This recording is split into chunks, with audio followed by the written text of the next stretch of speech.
10, 9, 8, 7, 6, 5, 4, 3, 2, 1, 0.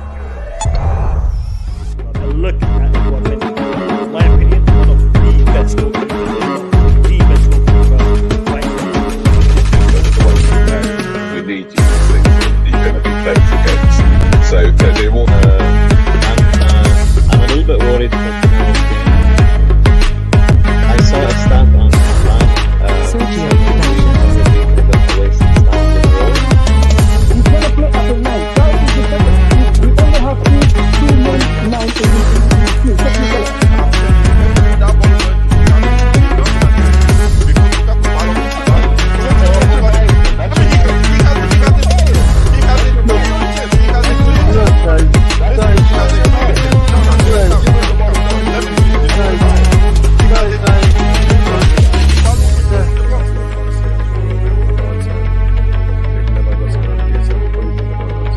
I know people have gone on about if we lose the cup, it could be a bit of a situation. I hope to God it Sergio doesn't. Productions.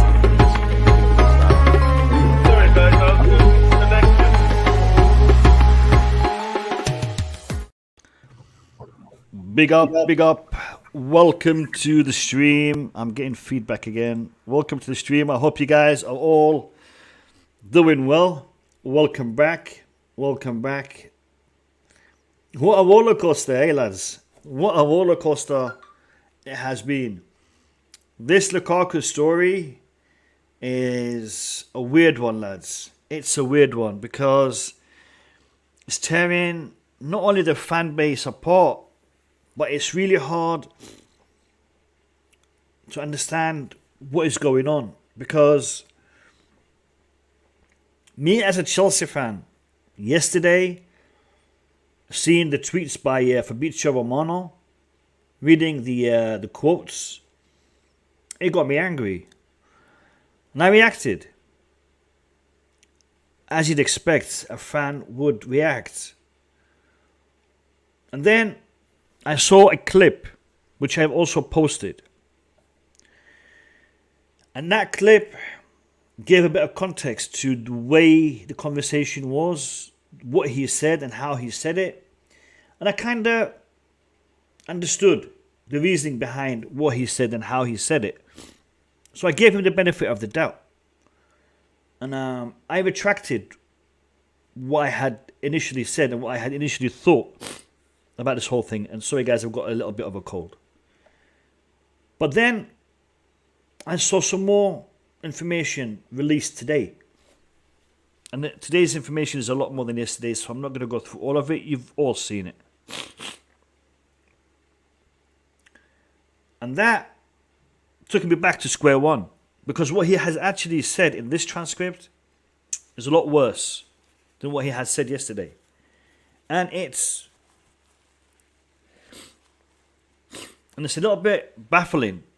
Because 1 minute he's talking about his childhood club, and the next minute he's talking about, I can't wait to get the hell out of here. So it really is baffling.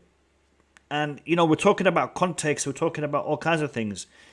I am one of those people talking about these things. I'm still struggling to get my head around this, and I think this is something that is going to drag on with us for a couple of days yet. Today is our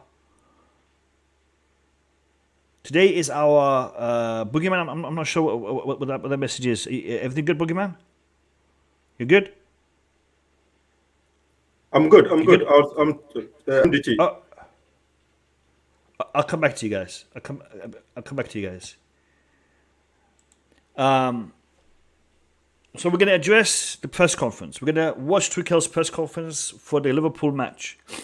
We're going to talk about all the things that have gone on within the camp, within that press conference. And then we're going to do the match review. We're going to try to do a match review. Because as you're going to see from the press conference, a lot of the discussion was based around the Lukaku interview rather than the match tomorrow and the team and whatnot. But you'll see that in the interview. Before we jump in, as it is tradition on this channel, we big up the people in the chat. So let's start with MCIG. What a year 2021 has been. What a year. And I got another 5 hours of it. Some of you guys have already concluded 2021 and you're already in 2022. So for those of you who have made the transition, Happy New Year. And for those of you who will be making the transition, again, I wish you a Happy New Year. So big up to you, MCIG. It's been a good year for us as well. You know, a lot of the people in the chat here I met in this year. So big up. This guy, however, I met him 2020, I believe. Machiavelli was one of the OGs on this channel. He goes way back. So Machiavelli, big up to you. Eric Dugan, big up to you, my man. Big up to you. Elijah, big up to you, my man. I heard that the chances of the postmortem, I don't know. We'll get into this. Fuck Liverpool. You've actually sworn on my channel and it's allowed you. I don't know how it's done that. I'm going to put you on a timeout. I don't want to have that language on my stream. And I don't know how it's allowed that. It should have not allowed you to make that comment. I don't know how that happened. How do I join, brother? I will send you the link. I will send you the link momentarily. I will send you the link. Who else is in here? Shamark, big up to you. Abdul B, big up to you. All right, we're good. Courtney, big up to you from Canada and Jamaica. Big up to you. I've got a Canadian Jamaican in my panel, so you're good. Yeah, good. Big up. All right, lads. Welcome all to the stream. Let's get going. MDT, Couch Critic, Boogeyman. Big up to you guys. How you all doing? Large. I'm good. I'm actually good. Thanks, Big up. thanks for having Listen, us. we have a wounded panelist. So guys, take it easy on MDT. We have actually 2 wounded panelists. The host is wounded as well. I've got a cold as well.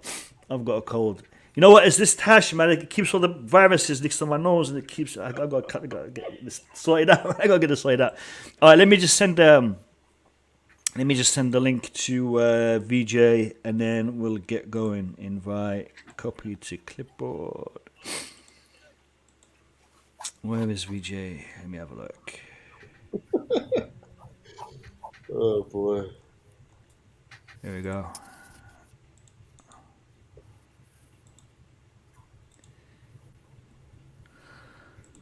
All right, guys, let's get on with this. I'm going to share with you all the Tuchel press conference. I'm getting feedback, guys. One of you's got YouTube on in the background, so please sort yourselves out. Let's get this. Let's get this sorted. All right, here we go. The Tuchel press conference. Let's go. Whether you're, Thomas, if I could begin by asking you please for your thoughts, whether you're disappointed, upset, angry that Romelu has made his feelings of unhappiness so public. Yeah, we don't like it, of course, because it brings noise that we don't need and is not helpful. But on the other side, we don't want to make more out of it than it actually is. You know very well how it is. It's very easy to take lines out of context. It's very easy to shorten lines, make headlines, and then later realize that it's not so bad and maybe not what he meant. But let's be honest also with it. We don't like it. I don't like it, like I said, because it's noise that we don't need. We need a calm environment and focus, and this does not help. Did he sit down with you to discuss his unhappiness at the role he's playing at the moment? No, not at all. I don't feel him unhappy. I feel the exact opposite. If you asked me yesterday morning, I would say I feel the exact opposite. And that's why it's a surprise. But I'm the wrong person to ask. As things have changed. Sorry, lads. Let me just over get the past past this year, ad. business profile with Google. All right, listen. That premium, man. You need that premium, son. I do. Why is it not letting me pause it? All right. Key point. He said he wasn't aware of the interview, and he wasn't aware that Lukaku was unhappy. Lukaku didn't tell Tuchel that he was unhappy. So keep that in mind, yeah? Tuchel wasn't aware of the interview, and he wasn't aware that Lukaku was feeling this way. So just keep that in mind, lads. And this is Tuchel talking, right? Let's continue. Behind closed doors. If there is something, it's behind closed doors, for sure. Chelsea fans will obviously feel that this was a big summer signing. He was returning home supposedly, and now he's already giving an interview saying that he wants to go back to Inter. Like I said, I mean, this is what you read into it, what everybody reads into it. I did not read it completely. Like, it's very easy to, in general, it is very easy to take lines out of context and take lines and make headlines to get the focus and to get the best out of these interviews for several days. If it's an interview from a person of that kind of interest, that important player, I totally understand the process, and that's why it's a lot of noise. It's not only a little bit of noise; it's a lot of extra noise. But still, we are like not here to just read the headlines, and maybe we here can take the time to try to understand what's going on, because it does not reflect the daily work. It does not reflect the daily attitude. It does not reflect the daily behavior which Romelu shows here at Cobham. But you need to ask him, not me. I cannot help you further with this, because I was surprised. Last two, Jamie. Just finally on Romelu, Thomas, will he face any disciplinary action, or will you at least be sitting down to discuss these comments with him? We will, and we will do it behind closed doors, and we will do it openly, like I think the relation is and has always been. So no further comments in public on that. The last one, Jamie. All right. Key points. We will be doing something. We will be taking action. We will be speaking to him in respect to what has happened. And we'll be doing that behind closed doors. We will be aware of what action is to a certain degree, but the whole thing will happen behind closed doors. That's the way to handle things professionally. He also said context is important in regards to what Romelu Lukaku had said. And we shouldn't read too much into the headlines, but find the context. So he is being diplomatic in his response. He's measured, which is the right thing to do at this point. Let's continue. Well, just finally then, Thomas, just can you give us an idea of the players that are unavailable for the match of the weekend? I know the wing-back situation in particular is pretty bad for you at the moment. Yeah, Chile, of course, has his surgery and has his best wishes and all our energy to come back as soon as possible, but seems like the season is over for him. With Reece, it's a hamstring injury, it's a muscle injury. Like always with muscle injuries, the examination is a bit later because the images are better if you wait a bit.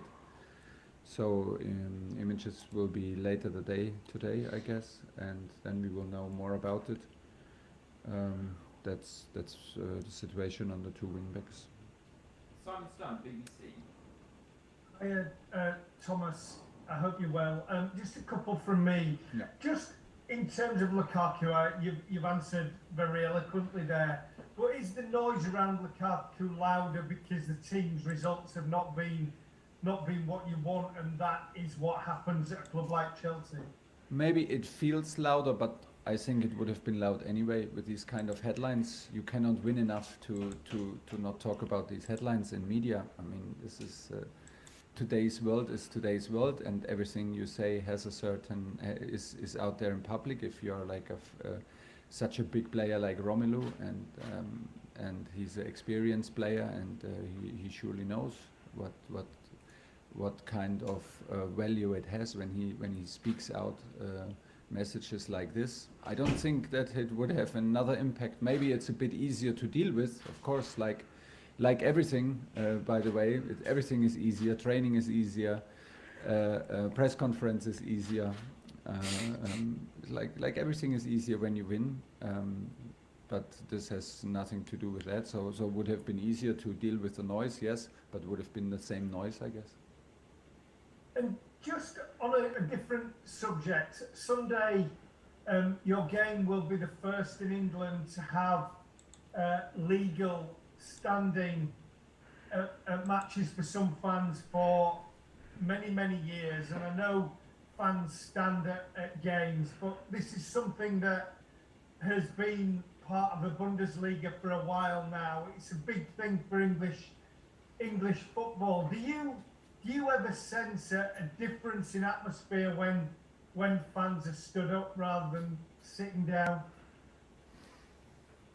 I was not aware of it, but I'm happy for the fans, because I guess they like it, and they want certain areas where they can have the possibility to watch a game standing and be a bit more emotional. But safety is first. I guess we can all agree on that. We are used to it in Germany, yes, that there are big sections in the stadiums where fans stand and are responsible, like watch the game in standing, and it's a very traditional thing, and it is safe at the same time. So hopefully it will give us the extra boost. It will give the extra boost to our supporters, because we absolutely need them on their best level right in this moment, and right at the very first game in the new year against Liverpool. Ian Abraham, Talk Sport. Hi Thomas, Happy New Year, how are you? Thank you very much, you as well. Thank you. The other night when Manchester City won at Brentford, people were quick to tell Pep Guardiola that basically with an 8-point lead at the top of the table, his team's going to be champions.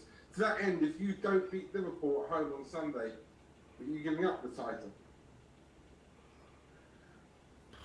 I don't know. I would say we never give up nothing until because why should we stop a race in the middle of the race? So this would be my first thought about this question.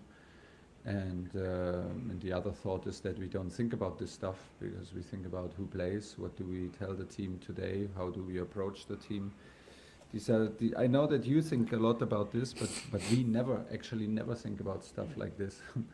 So that's why I'm confronted with these questions in press conference. Try to be look as smart as possible, even if I'm maybe not, and find good answers, which I hope I did in this case. Billy Gilmour is on loan at Norwich. He got heavily criticised by the Norwich supporters after their defeat at Crystal Palace. Are you thinking about bringing him back from that loan now at Carrow Road? To be very, very honest with you, I have not thought about it yet, and I don't think it's a subject in between these matches right now. We will not. At least it was. It's at least we have a whole week after the Liverpool. No, not even. No, we have Cup. So we did not have a whole week to discuss all these things. So maybe we need to do it right after Liverpool. But haven't discussed it yet. And this is crucial. They will be discussing this. This is something that he wants to discuss. They haven't discussed it. He wanted to make time for it, and they will be discussing it. And I'm not talking about Gilmour in particular, just Gilmour, but I think it's the recalling of certain players to enforce the team. So this is something that will be looked at.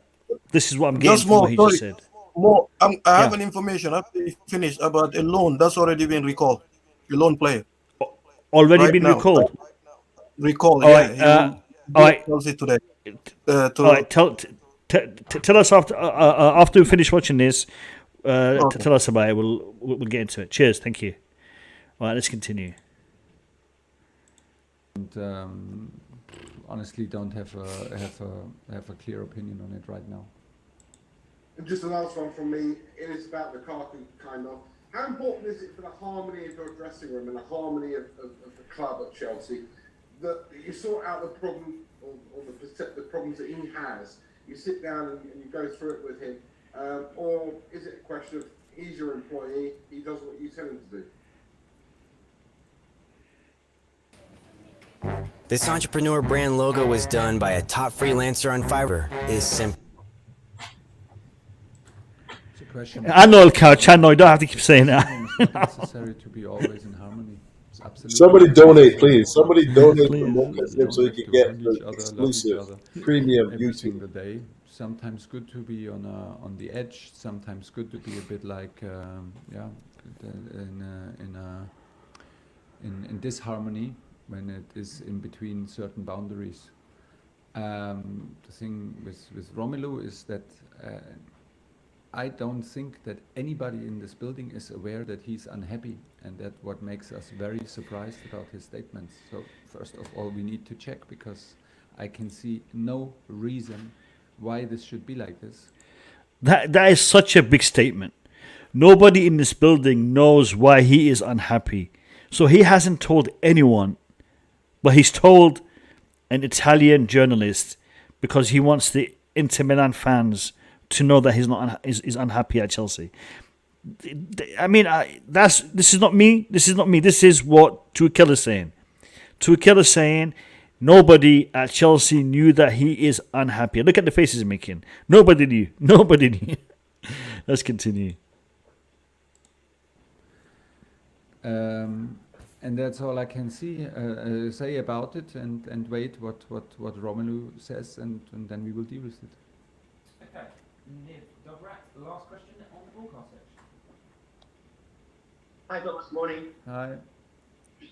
Challenging times, obviously, with injuries, illness, COVID cases, but what has been the spirit within the team in the last 2 days, especially after the draw against Brighton?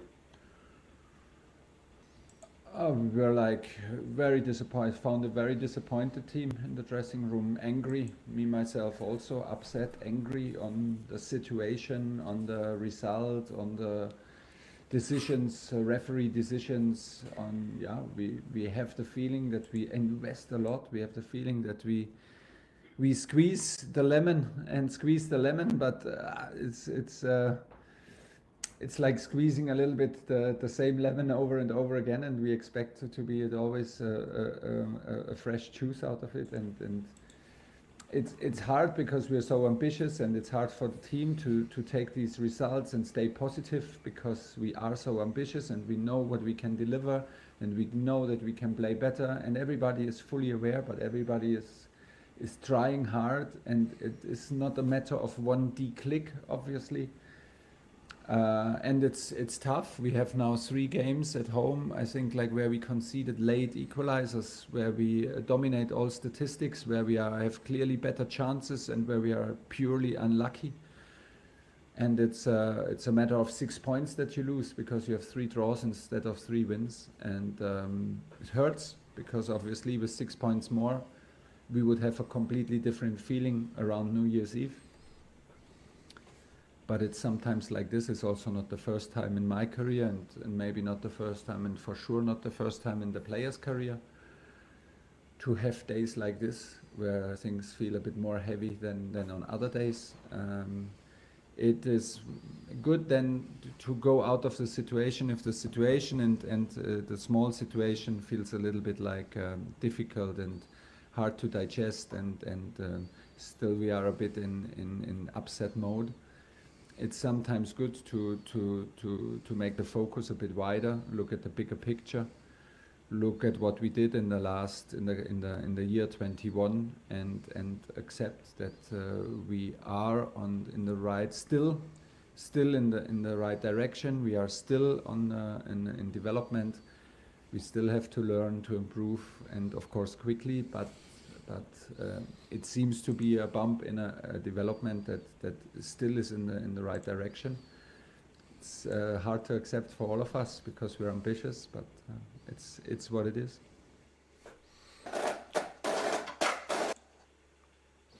All right, fantastic. Tuchel being honest and direct and diplomatic all in one go. Not many can do that, but Tuchel can. All right, listen, guys, I've been reading your comments in the chat. Opinion is divided to a certain degree, but Lukaku is not your favorite player by the looks of things. All right, I'm going to get MDT to give us some of his insight onto the recalling of some of the loan players. I think you guys will be interested at some of these names. But before I let MDT jump in, I want to say a big welcome to VJ. VJ, how are you? How you doing, my man? You good? Yes, Kasim, I'm good. How are you all? Coach, Kasim, MDT, Boogeyman? We're good. Welcome to the stream. It'll be thanks for having me. Interesting to get your point of view. All right, MDT. Before we address what Tuchel said in his press conference, one aspect he did mention was that Chelsea will be looking to sit down to discuss the recalling of some of these loan players. That was in response to Billy Gilmour. But it looks like things have already transpired. So let me know what you know, MDT. Let me know what you know. Yeah, they've put on requests for most of the loan players that in position that we need right now, and I think one of them definitely seemed like he's coming tonight, which tomorrow is the first, isn't it? So it should be the loan can be cancelled. Yeah, so the other two, two of them they're coming. I think most likely. I think Dujan Sterling will be returning most likely, and Henry Lawrence as well might be. With a very strong case, he might be returning. But Matson, it depends on Coventry. If Coventry rejected, we don't have a choice. But it seems like he is coming as well. And they're in discussion with Norwich because it will be better for both if Billy return. So it depends. If we can find a way that Chelsea don't, like Norwich, let it go without asking for penalty, because they're going down anyway. They don't need him because he can't help them. And the sad part of it, Billy Gilmour had a fever last week. In that game, he shouldn't have played. He was playing whilst ill, and the fans were still singing his, and that didn't go down well at Chelsea because the player is putting his health at risk, and So we might have all four. It'll be clear tomorrow. We might have all four tomorrow at the club. Okay. I read somewhere that we also requested MSL Palmeiras to come back, but that bid was rejected from. Yeah, Leon rejected that. Yeah, is that correct? Can you guys confirm? Yeah, they did. They did. This is the problem we have because it's up to the clubs. This is the problem. This is the main problem. Most of these loans are up to the club. Some clubs, they don't mind because they would like to say, you know what, it's fine because let's just see what we can do. If the compensation is cheap, the money, whatever. Yeah, but Leon knows that they want the player. They believe that. MDT, sorry to cut you off. I'm getting a bit of echo. Is that the same with everyone? Only when MDT speaks. Like I'm hearing it again. I'll listen in this time, just to make sure. Right. Continue, MDT. Continue. Is it still echoing? No. Is there an echo? There is? Okay, no. I'm not picking it up. Okay. Yeah, it's clear on my end. Guys in the chat, can you hear MDT all right? MDT, I can hear you. MDT, I can hear you okay, but there is an echo. That's another problem. I don't think this is a problem. Okay, can you keep going? Keep going, man. MDT, tell me about Gallagher. Any news on Gallagher, as far as you know? No, Gallagher is not possible. I think Crystal Palace pay us 8 million to have Gallagher for one season.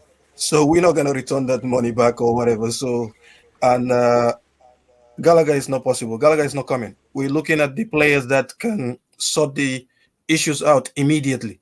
and these are the position we need. We don't need Gallagher in that position anyway because we have other players in that position. The position we need is the wing backs and midfield. If we can sort that out, and defense. And also, sorry, they've requested Ampadu, but we don't know. But all these players coming in, people like Malan Sarr are in trouble because of they might be moved to the development squad. They might be moved to the development squad. If we manage to get these loan players back, most of Barkley and them, if we can't sell them or move them, they go into the development squad. So this is the problem we have. Okay. Also important to note that you don't necessarily. I think in Ian Matson's case, he doesn't have to be on the squad, the roster. If he comes back, he's young enough that he doesn't have to be in the 25-man roster, so he could actually be the floater between the development squad and the, all three of them. No, sorry, Couch, all four of them. Older. I think Dujan Sterling's a little older. He could still play. He could still be registered under the under 23, because if you play under the under 23, you can still be. Yeah, but I think the ruling is under 21 is where you don't have to be registered. Are you sure? He can play the 23s, yes, but he'll have to, in order to play for the first team, he'll have to be. He'll have to be. Always thought it was under 23. He'll have to be in the 25-man roster. Let me double check okay. that. I think it was under 23, and you can stay in the development team and still play for the team without being registered, without being in the 25 roster. I always thought it was under. I'm not sure about that, but I could be wrong. I don't know. It's cheaper, and it's cheaper for the club because their wages are next to nothing. It doesn't add anything on the minuscule compared to signing a replacement. So we'll find out tomorrow. Good. Are you coming down with something as well? Is it the Lukaku? What's that? You sneeze, so I thought you coming down with something. No, I didn't sneeze. All right, listen, lads. Listen. Before we get into the preview, I want to give each one of you a few minutes to give me your rational perspective on this whole Lukaku situation from your standpoint. We've all seen, we've all read, we've all heard, we've all, understood the situation, and I want to hear from you guys. I mean, you're all fans, and I want to get your rational perspective on the Lukaku thing, especially after you heard what Tuchel had to say about this. And I'm going to start with Couch Critic. Couch, you go first, mate. Yeah, what's up, fellas? Everything good? I just posted the rules in the link, the private chat, by the way. But this. I'm calm now, man. I'm not gonna lie to you guys. Yesterday, you probably saw the worst of me in terms of like my anger towards this whole thing, but I've kind of just taken a calm, collected approach to this thing. Now it's less about what this guy is, being Chelsea like through and through, like this academy kid that, is bleeding blue and all that stuff. Like all that stuff's just out the window for me right now. For me, like Lukaku's just got to score goals for Chelsea right now. He's no different from any other player that's come to this club before. The reason why I was endeared to him is the fact that I thought that he was Chelsea through and through. Like this guy wanted to be here. This guy has a love for the club that hasn't really been rivaled. But now you see these comments and you come to the conclusion that this guy's really just out for himself. He's kissing the badge every club he's gone to. He's talking about Inter supporters being the best supporters in the world. He's talking about how Inter, like he wants to return back there at some point, like in his prime years. Like all that stuff just means to me that you don't have the same, what you're professing, having this love for the club Chelsea is not, that's just window dressing. You learned it in the PR department. You went to PR school and you learned how to like try to endear yourself to the fans, but that doesn't work with me. That stuff doesn't work with me. I will always take the performances on the pitch before I hear you kissing the badge and all that stuff. And now it's just about scoring goals. If you can't score goals for this club, you will hear it from me. Couch, explain to me the contradictions in his statement. He is saying childhood dream was to play for Chelsea, and then he is saying I would have gone to Real Madrid, Barcelona, or Bayern Munich, but because they didn't want me, I went to Chelsea. So he's like, It's crazy. what can I do? I went to Chelsea. Man City came for me, but I didn't go. I went to Chelsea. Lautaro Martinez being linked to Chelsea. Should he come? Don't come. I'm going over there. It's like, things of that nature. It's kind of confusing me. I don't know how to process it. Yeah, I mean, it's not just that. Can I add something you forgot quick? Yeah, go on. If Enter was to actually offer him a contract, he would have rejected Chelsea. He said it is no sense. It was not even like. So for me, when you say that, what he's basically saying is he's here for the money. He came to Chelsea because Chelsea gave him money that he couldn't refuse. Has nothing to do with his love for the club, love for the badge. In fact, that's what it is. He would have just as easily as stayed at Inter if they would have given him the money, and that was even after Conte left. It wasn't like he made that decision, while Conte was there. He was saying that if once Conte left, if Inter would have given him the money, he would have stayed. So, I'm about this, man. Where is it? You see, I'm about this. Yeah. I will always be about that, right? So, anyone that can't be about this at my club, then you're just another player. You're another guy on the pitch for me. And you're gonna hear MDT say it too. He's gonna be like, I'm about these academy kids because these kids have been there since they're like 6, 7, 8 years old. That's who he's more about. I'm about the badge. You know what I mean? If you can't represent this badge, if you're gonna disrespect this badge, you're gonna hear that from me, man. So for me, he's just another player now. He's no different from Mattia Kezman or any other player that was a striker. Alvaro Morata, Courtois. Diego Costa. Even though Costa, Diego Costa is a different brand. Diego Costa. He went out in a very controversial manner. But it was more. The title year. I know. But it was more about Conte. It was more about Conte than it was about Chelsea. It was more about Conte than it was about Chelsea. Doesn't matter though. He was ready to derail a title challenge because he wanted to go to China. That to me is just as bad. I don't care. I don't have any love loss for these guys. I'm not really attached to them like that. I'm attached to the badge, like I said. So. These guys come and go all the time. The difference is I actually thought that Lukaku was Chelsea through. So now I'm kind of taking that out of the mix and then just looking at him as anybody else now. So it's calm here. He's just got to score goals. Kasim, give me 1 minute before you switch anyways. You're next. Do you want to come in? But Couch, you have anything else you want to add? Or? No, that's basically it. Right. I'm calm. All right, let me hear Boogie. Listen, I'd like to just say 30 seconds to what Couch said about Costa and Lukaku. Lukaku is becoming controversial 3 months or a few months after signing a huge contract. Costa at least gave us a full years. No, that's not true. Costa under Mourinho, under Mourinho. First year in January, he was looking to go to China. Couch, let him make a statement. Let him make a statement. We under Mourinho, we didn't have any problem with Costa because the first year of Costa under Mourinho, and I didn't remember we have any issue. It was when China came in under Conte. That's when all those stuff started. Anyways, when it comes to Lukaku, I'm going to repeat exactly what I said yesterday. I think Lukaku has all the right to speak, to say what he wants, exactly what he said. I don't think we should be here being mad at Lukaku. We should be shocked because most fans always have some emotional connection to players. But it's always better to know exactly what is going through the player mind. So that's how I see things. It's just we living in a world where we too much emotion. You cannot do this to that. You cannot talk this way. You cannot do this. What about being honest? Let's guys just say what they think, and then you deal with it. Like he said, that's how he feels.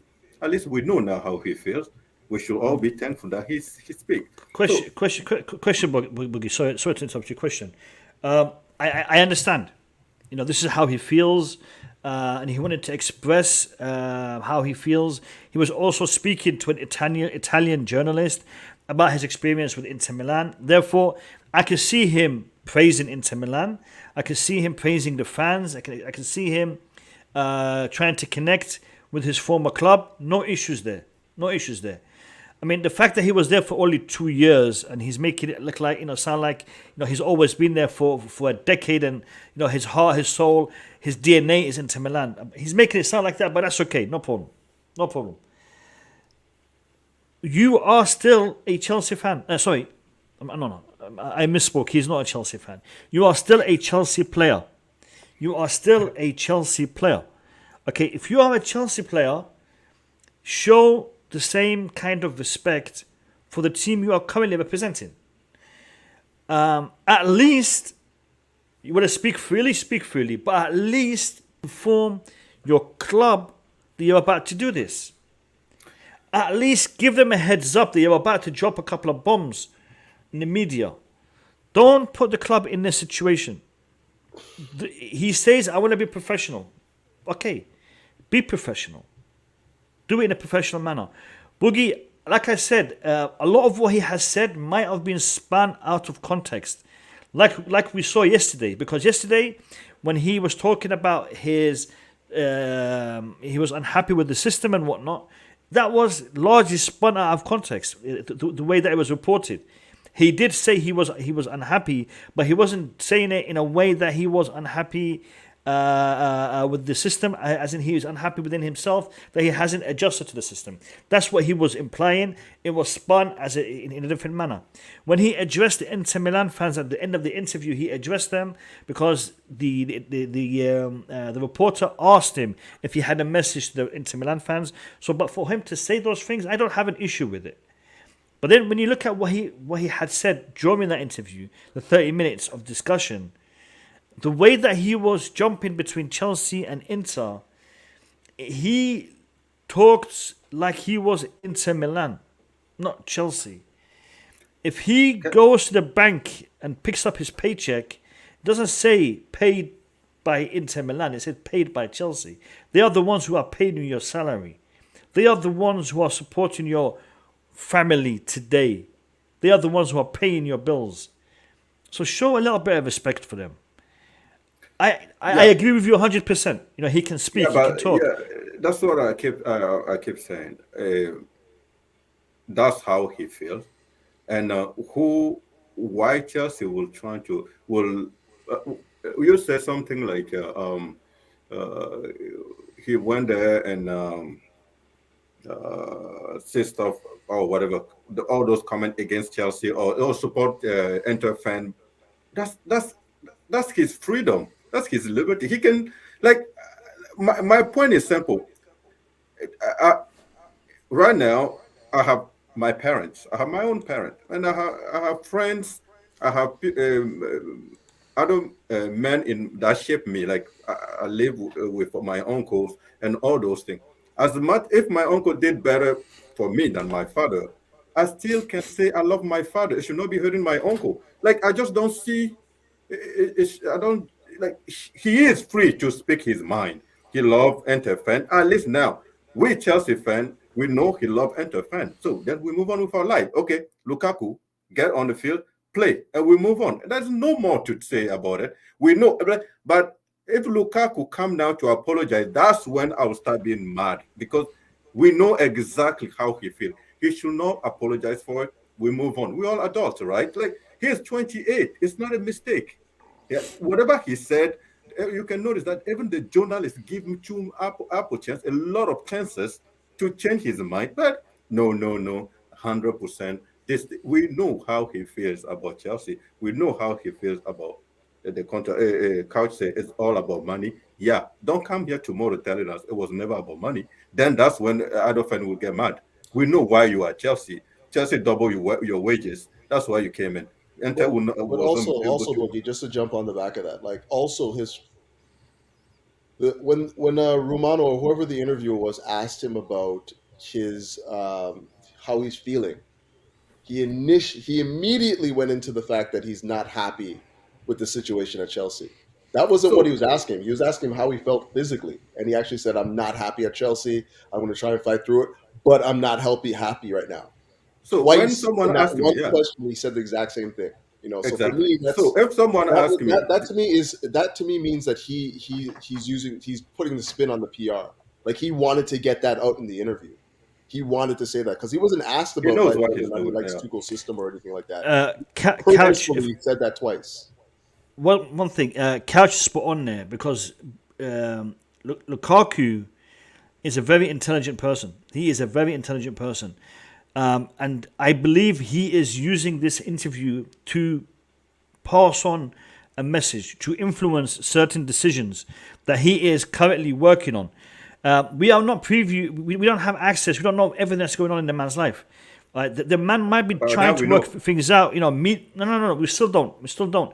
He might be trying to work on certain things behind the scenes, put pressure on certain individuals behind the scenes, and he's using this interview as a platform to do that. So, he knows what he's doing. He definitely knows what he's doing. So the other thing I would like to add is, if people ask me, did he disrespect Tuchel? Yeah, he does not agree with Tuchel way of thinking. He make that clear. And let's not go around that and pretend, oh, he just saying he will try to adapt. Now, he says specifically, Tuchel promised me this and he's not doing it. That's clear that. So he's trying to put pressure on Tuchel so Tuchel can adapt the system so it can fit Lukaku. Whether it is a good thing to do, don't care. At least that's how Lukaku is thinking. He put it out there. Now, as fans, we know what's going on in Lukaku's mind, and we should just take it as it is. No more going around, no nothing. But the other thing I would like to add to it, it's not a reason to bash him, to do now. Lukaku contract, come and play football for Chelsea. If he's still in it, yeah, let's just let him play. If he play bad today, we say, man, you play bad. If he play good tomorrow, well done, thanks. That's it. I mean, thanks, maybe not because he's getting paid 350,000 a week. We don't need to thank him anymore. But other than that, and the other thing Lukaku has to understand, there's always, when I go to Stamford Bridge, I'm not the type of fan that jump. I always sit and look at people laughing. I'm laughing at people around me more than myself. So me, I'm not really emotional connected to anything. I'm just relaxed. That's why I'm not too much in this, because I talk to other Chelsea fans, they cannot stand this. They just be like, Lukaku out. Lukaku has to go out. Lukaku has to be relieved. And he should not be playing tomorrow. Like other fans that are in Canada here, they do not want to see Lukaku on the pitch tomorrow. If Lukaku go on that pitch, then there will be like a lot of issues. So for me, I don't care. I like to know what the man is thinking, right? We'll address that in the lineup when we get to it, whether or not Lukaku is going to be selected. Boogie, you know what? I understand everything you said and I respect everything you said. But I think we need to look at the reasoning behind why he said what he said. I have definitely changed my perception of him.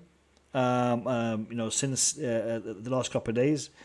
But we'll have to wait and see how all of this is going to transpire. I'm going to go to MDT. Before I go to MDT, I'll welcome Julius. Julius, welcome to the stream. Thank you. Good to see you all. Good to see you, Julius. You all right there, bro? Boy, you just destroyed my ear, man. We'll come back to Julius. All right, MDT, let me get your thoughts on this whole Lukaku situation, mate. Let me hear it, MDT. Oh, God, this is beautiful. You see, this is why I don't love any part of Chelsea other than the Cobham. That's what I'm going to be perfectly clear about. The boardroom is money people. They finance people. They don't care about Chelsea. They care about money. The people that run around, that's why I'm not emotionally attached to most things in life. That's the thing people don't get. For me, the only thing I'm emotionally attached to is my kids and my wife, my family. That's it. When it comes to the rest of things, I see it in a rational perspective. That's all I see. Because I'm a news junkie, people don't get this. Lukaku has been saying this for a long time.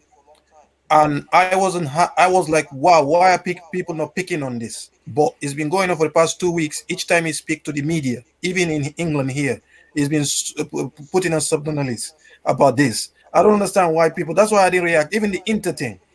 I've watched his interview when he went to Italy. He said Inter pick him up from the bottom from United. He was unwanted. He was garbage. So he will forever be grateful for them. I don't care about that. The thing is, for me, that's his choice. If he wants to be grateful to Inter, he has every right to feel the way he feels. But guess what? The same Inter fans, when you were racially abused, they told you to suck it up. So for me, that's why I'm emotionally attached to things like that. Inter fans, the same people that he's happy with. He was racially abused. They told him to suck it up in Italy. They said he should be man up to just suck it up. So if Lukaku want to go and kiss their behind, it's on him. I don't care about Lukaku. I don't care about any player Chelsea sign. But this is not new.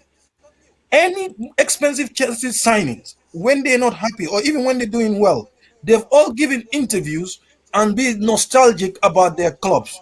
Go and do your research. All of them. That's why I'm not emotionally attached with players. I'm emotionally attached with Cobham because those players. But guess what? Chelsea fans hate the academy players more than big money signing. They all want the shiny toys. For me, once you put on the Chelsea shirt, I will support you. Lukaku's job is to score goals. I don't care. Whatever that comes his way is for him to deal with. I don't care about that. I'm not going to sit here to psychoanalyze him or whatever. That's his problem. He's free to say whatever he says, like my father will say, but you should expect the consequences. For me, that's how I see things. I'm not going to sit here to throw mud at him or whatever. He's bought to score goals and let's move. But all this emotional thing, fans talking about loyalty or whatever, I saw our fans turn on Eden Hazard, call him rat and everything. He didn't even do anything because of his fallout with Mourinho. So sometimes, you treat people like garbage, but when they throw something at you, you act like you're almighty. Come on. It's freedom. He does what he likes. He deals with it. The fans to act like they're loyal. Fans are not loyal. Football is not loyal. The directors are not loyal. Nobody is loyal. There's no loyalty involved. There's no human involved. Anybody that start acting all emotional, this is my feelings are hot. Hey, there's no human involved. What the hell is feelings in this? Lukaku said what he said. If you want to boo him, you boo him. MDT. So why does he care so much about the emotions of the Inter Milan fans? He's a fool. If somebody support people that racially abuse me and then I'm still kissing their behind, you're a savage idiot. I don't care about that. I'm not emotionally involved to things like this. This is the thing. People, I'm telling you, if you walk in, there's no emotion involved. People at the center of the attention. Yeah, people should get this out of the way. There's no emotion involved. This is business. If Lukaku is bought to do a job, do a job. Let me tell you one thing. Where any signing, Chelsea sign, big signing, they would have given the same interview. Go and watch any big signing. When they go, this is how they speak. Even the Juventus players. Ronaldo did it. Even right now, Ronaldo is not happy at United. This is what's come with the territory. They cause havoc. So there's no emotion involved. Football is business now. Fans are hypocrite, the players are hypocrite, the directors are hypocrite, the media people are hypocrite. We are all hypocrite. So nobody should sit here to say, "Oh, almighty" or whatever. I'm not gonna allow MGT to call me. I'm not going to allow MGT to call me hypocrite. Okay, I'm sorry. I took it back. Okay, lo siento, mon ami.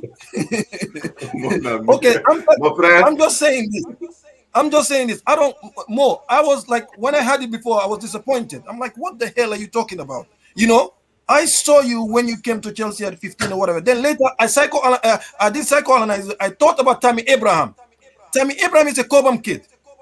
They treat him like a criminal. Chelsea fans never thought about loyalty. They're talking about loyalty now. The abuse that kid is facing. Look at Callum. Look at Mount. Mount doesn't even look at social media anymore. Callum, when he missed chance, he put his hand in his head like his grandmother just died.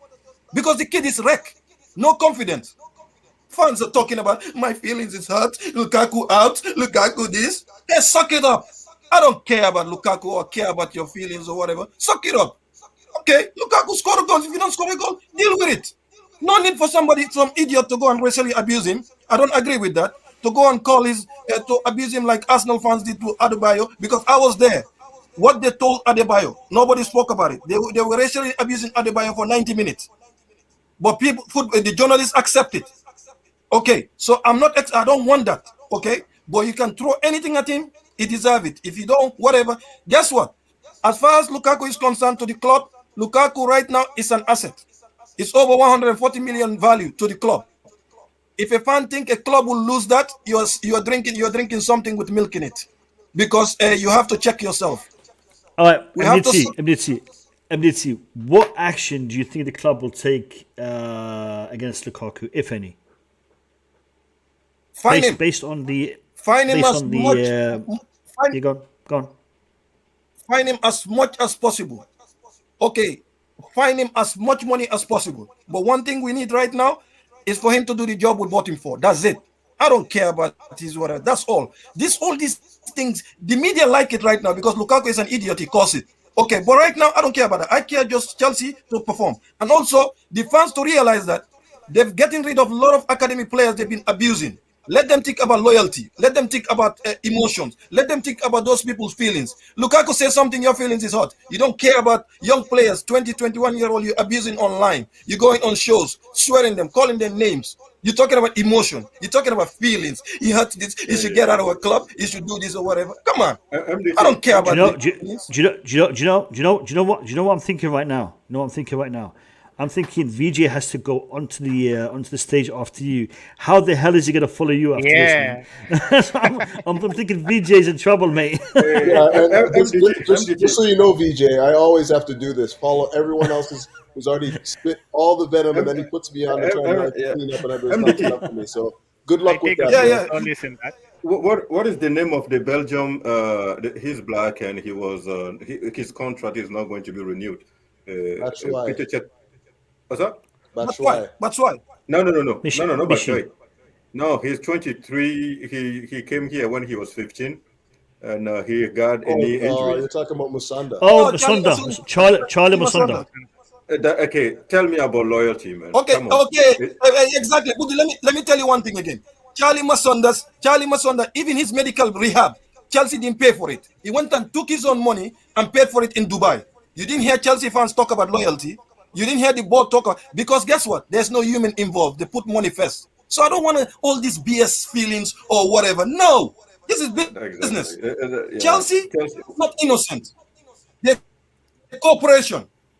If you want to support Chelsea, the best part of Chelsea when it comes to football is the academy. That's the Chelsea we know. But every part of Chelsea is commercial. It's corporation. It's a blue chip company. Yeah. Charlie Musonda paid for his own rehab. Charlie Musonda, during the lockdown, he couldn't even get into Cobham to train. Okay, people forget that players are treated. Look at Tammy Abraham. People forgot what he went through.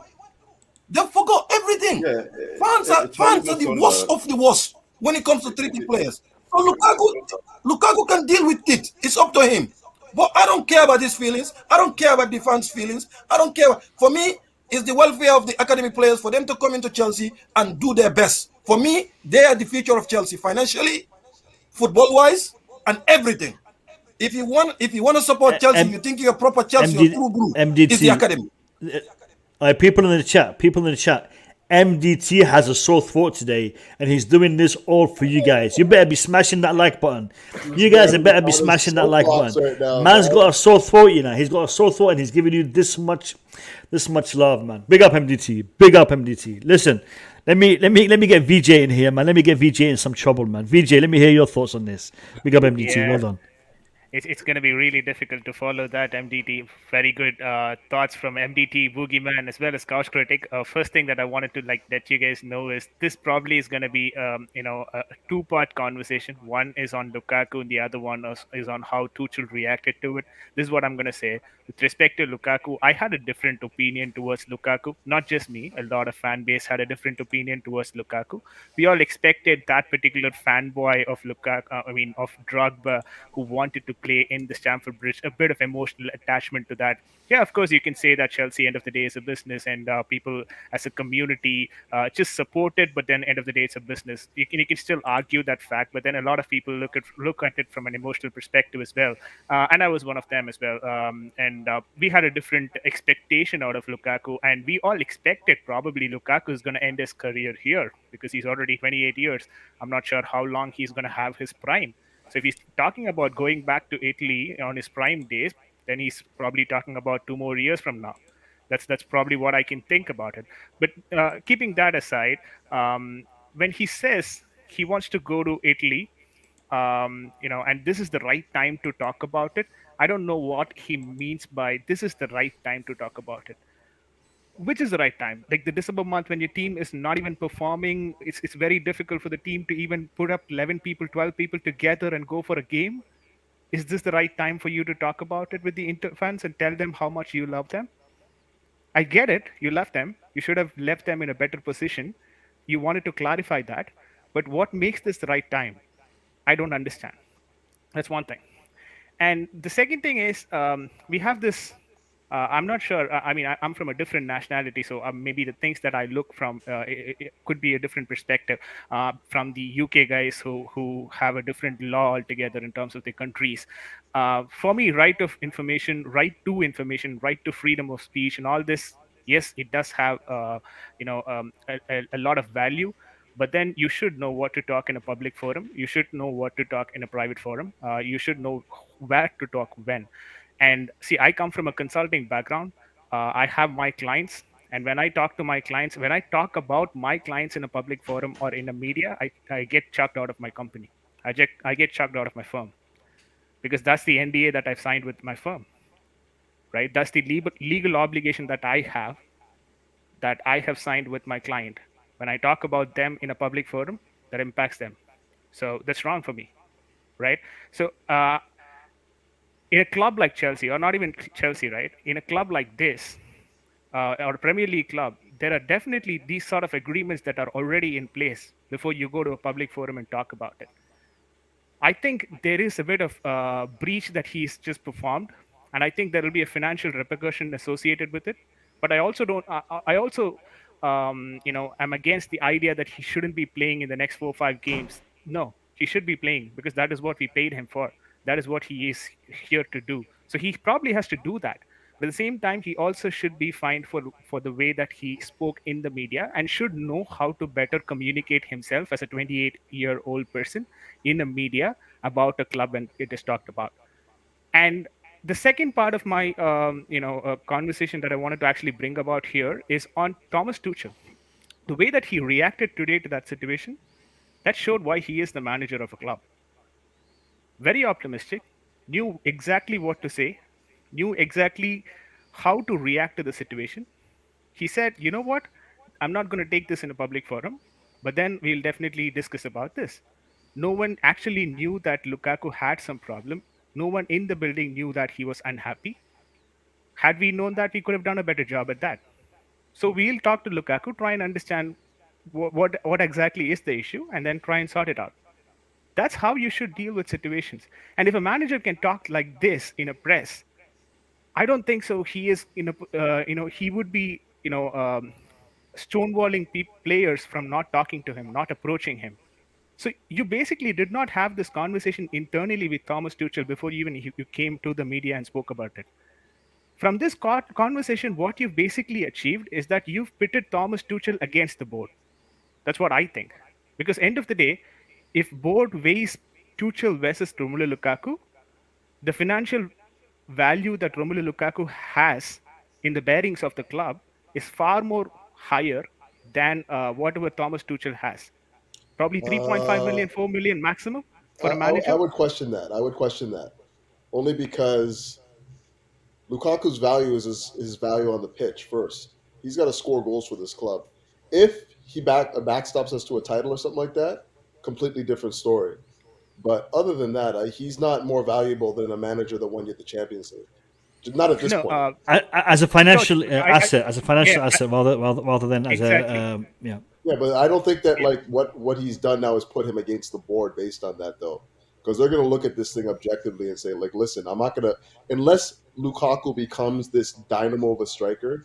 He doesn't have the power to pit. I'll explain that. And can Vijay, sorry, can I add one thing? Can I add one thing just before you go? Yeah. Go on. This Lukaku, no, sorry, just in Lukaku, this stupid thing he did is good for Chelsea financially.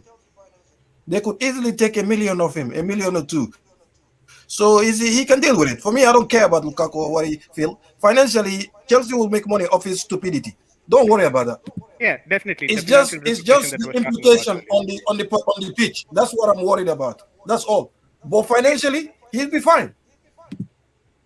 All right. Continue, Vijay. Continue. I just wanted to explain why it basically is like pitting Thomas Tuchel against the board. Is that first thing, when we compare the financial value of both of these people, a manager is like 10 times lesser in terms of valuation than a Premier striker in a Premier League. 100 million and 4 million, 5 million for a manager. I'm talking purely in terms of finances. I'm not getting into the importance of the manager or the player for a club. Purely in terms of finances, that is where we stand. As much as it is sad to accept, that is how it is, in terms of finances. So if at all a board was to make a decision between these two people, I hope it doesn't come to that. But if at all they have to make a decision, then probably they're going to side with Lukaku. And most of the time, the board tends to side with the players just because of the financial repercussions that the board will have if they make a wrong move. And they basically have to do it. Right? I'm not saying this particular situation will lead to it, but this particular situation could be a good start to it, is what I'm trying to say. Right? Going forward, if there is a drift between these two people and this kind of impacts the other players on the squad, definitely the decision is going to be against Thomas Tuchel. Yeah. It's not going to be against Romelu Lukaku. That's and the that difference, is exactly where I'm getting That's the difference. That is the difference, for sure. Yeah, and if this is it why has a knockout effect in the dressing room, then Thomas Tuchel's at risk. But just Lukaku on his own, I guarantee you they're going to take Tuchel over Lukaku at this point in time, because he hasn't done anything for the club. You know what I mean? And until he actually wins things for this club, you're not going to have the same sort of the same sort of like built up sort of like clout within the club. They're going to be like, well, you're a problem. See you later. The same thing like they did with, even look at Diego Costa. Look who they chose over to Diego Costa. Like, remember Conte he kicked off at his second year because he sent Costa that post. Instead of getting rid of Conte, they got rid of Costa. Because that is again when you don't have that sort of a pull in your dressing room. But given Romelu Lukaku's caliber and what he's done in the previous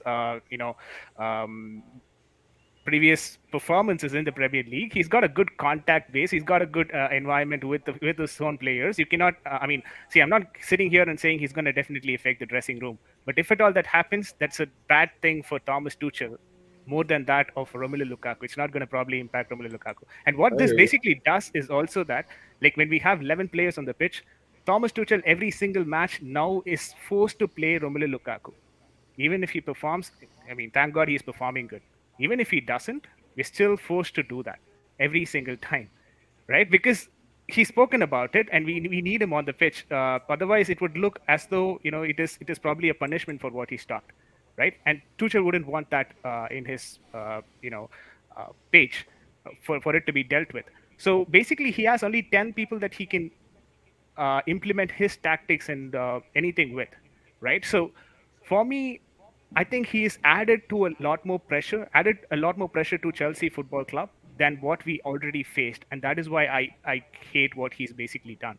Otherwise, I'm going to just think, you know what, you score 25 goals, you score 35 goals, you still do not play for the badge. And I'm going to look at you as a player who we've made a financial investment, and you're just, giving us the raw output. Well put, Vijay. That is key. That is key.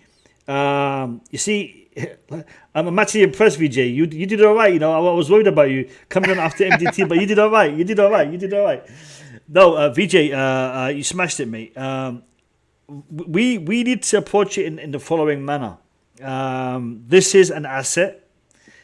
We need this asset to bear fruit, and the way it's going to bear fruit is by smacking some goals for Chelsea. And if it can do that, if Lukaku can do that, then we'll move on. If tomorrow, Sunday, he can do something to win us that game against Liverpool, the narrative is going to change definitely. But it's going to change in the concept of investment, rewarding us by scoring goals. Lukaku has put himself in a bad position because right now, if he doesn't perform, it's going to be very hard for anyone, even those who love him, to defend him.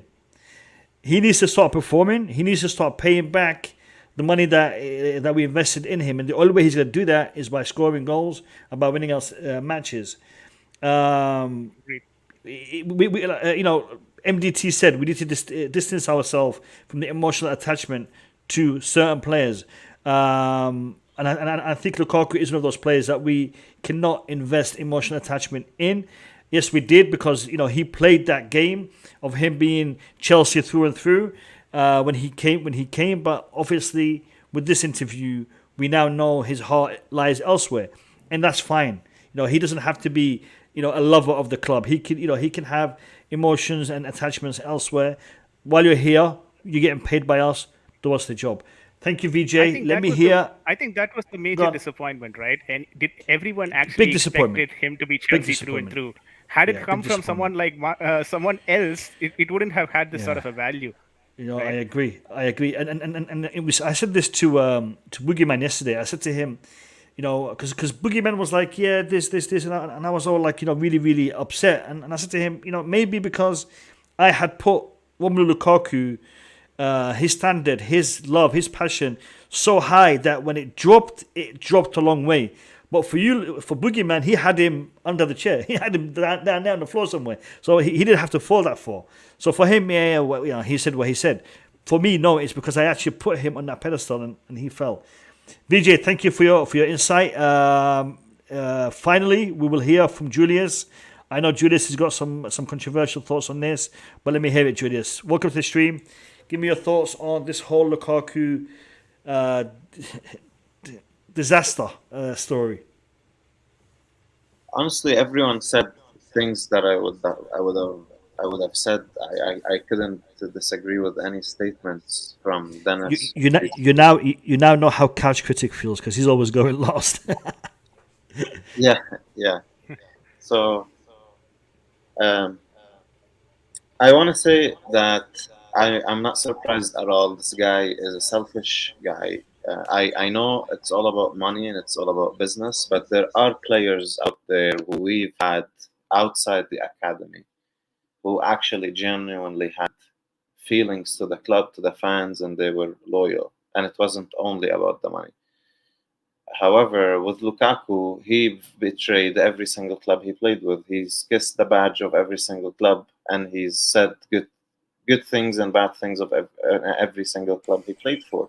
Watch this guy when he leaves Chelsea one day, taking shots at Chelsea. He will. The way he left. This is the thing. There's fundamentals in life and values. The way you leave Inter Milan shows a lot about you as a person, anyways. I don't care about Inter Milan, or I don't give any care about what their fans feel about it. I don't care. But when I look at how he actually treated them and how he left them, it shows you what kind of person he is. He said I didn't. He said I will explain later. Explain what? You left because of money, and you left because you said you have a point to prove. So it's all about yourself. It's nothing about Inter Milan. You have no love for Inter Milan. You love yourself, and that's all you do. Now you're going through a tough period at Chelsea, and you're doubting yourself, and you're starting now to say, okay, maybe I need to build the bridge back with Inter Milan fans and try to get some affection or some attention. And guess what? He just lost both fan bases. Because Inter Milan fans, they just put a banner. Basically, your apology is not accepted. And it doesn't matter who lives in the rain. What matters is who stays in the storm. So he is exposed. He exposed himself. His attitude stinks on and off the pitch. And we have so many of the fan base here still defending him, among them Max, which I had a short debate yesterday. And I find it ridiculous that he's not here to defend himself. He will defend himself. He watch every stream. And to pull out Ziyech and Werner in the same conversation, I find it ridiculous. Because Lukaku did not achieve anything with Chelsea. He did not win anything. He did not. He hasn't even finished his first year. So it's not fair to start pulling players who won Champions League with us and who's been professional throughout their time with us without talking about the managers or about how they feel about the system. Look at Werner, for example. He's been trolled, ripped to shreds by our fans and the media and everyone. he never complained.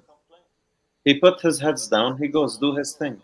Whether he does good or no, he tried. He never complained about it. Lukaku already talking about things, and he hasn't been here for a couple months. I mean, you know, like, I will never like him. I never disliked him as on a personal level. Now I dislike him on a personal level because he did not do my club any favor. And Mo, I know you're saying you're in between. You don't need to be in between, bro. No. Julius, that was a conversation that we had. When I said I was in between, I was referring to my stance on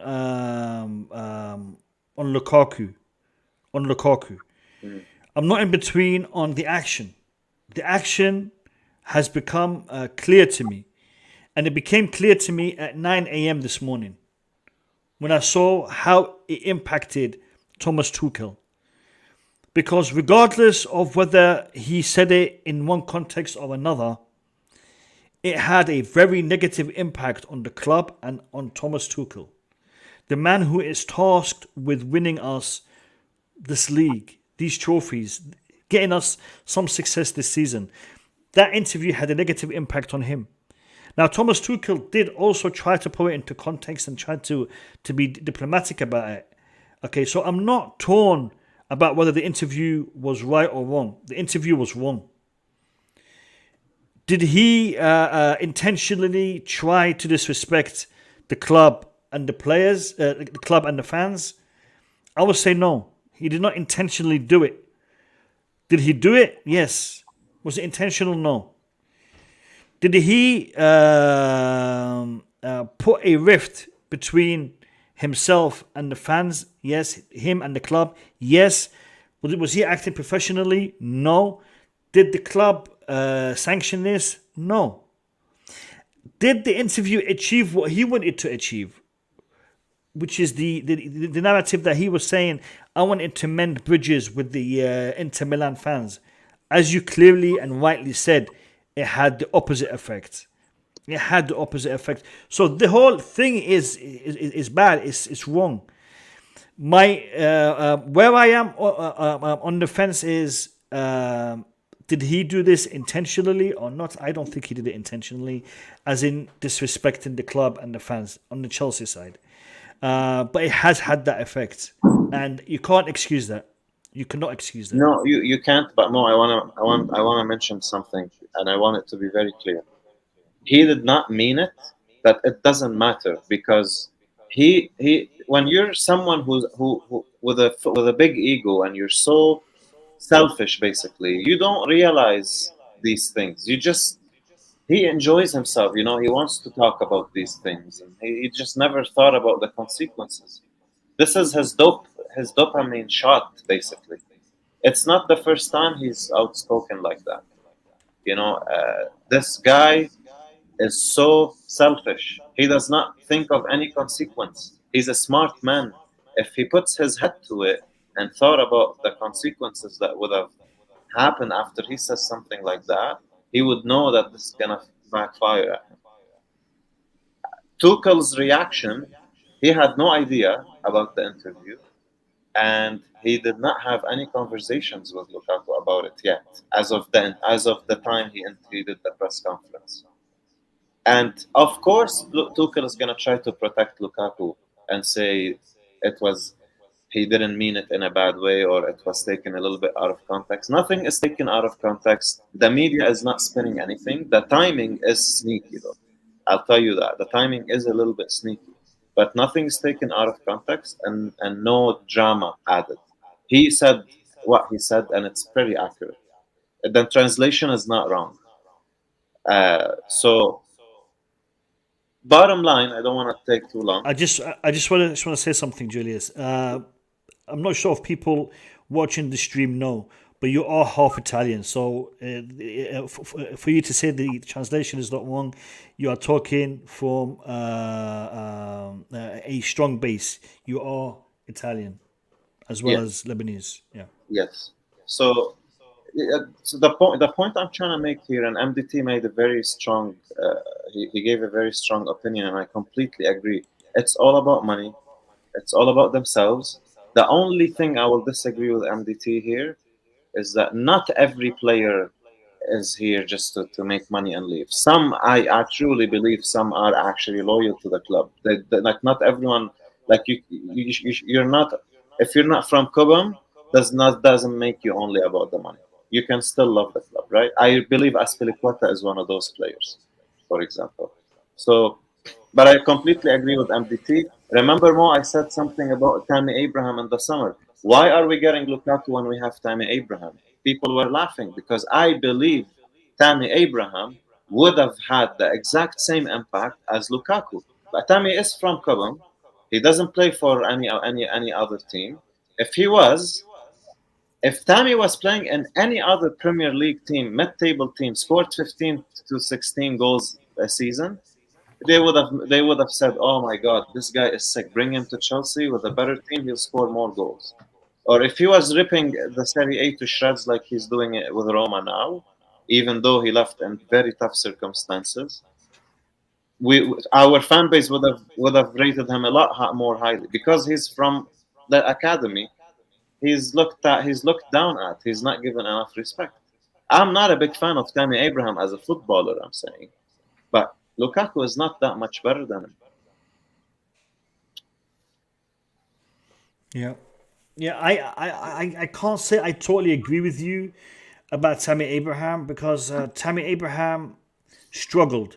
He did well, but he struggled when it comes to the standard that we want for a striker. He did well, as in he got goals, he was able to chip in, but he wasn't the complete package when it comes to finishing, when it comes to aerial chances. Again, I don't want to analyze a player that is no longer with us, but I think Tammy Abraham could have been a fantastic backup to Lukaku. We did not have to sell Tammy to bring in Lukaku. I think financially we could have kept him and still gotten Lukaku. I think we made mistakes when it comes to the transfer window and some of these players that we've sent out on loan. And MDT alluded to the fact that Chelsea have put in requests for a few players to come back. And tomorrow we will hear about a few players coming back from loan to Chelsea. One of which is Dujon Sterling, I believe MDT named. All right, listen, lads, we will now go Can I add to... something before you switch completely? I was listening. Go on. Yeah, so I don't think the intention matter in this because I just don't want the fan to just drag this debate into was he trying to hurt intentionally the club or not. It doesn't matter. The thing that matters to me is we know what Lukaku is thinking. That's it. Then we move on.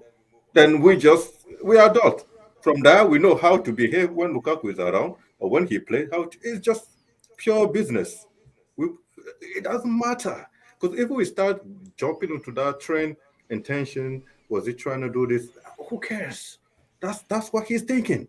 And what? He is free.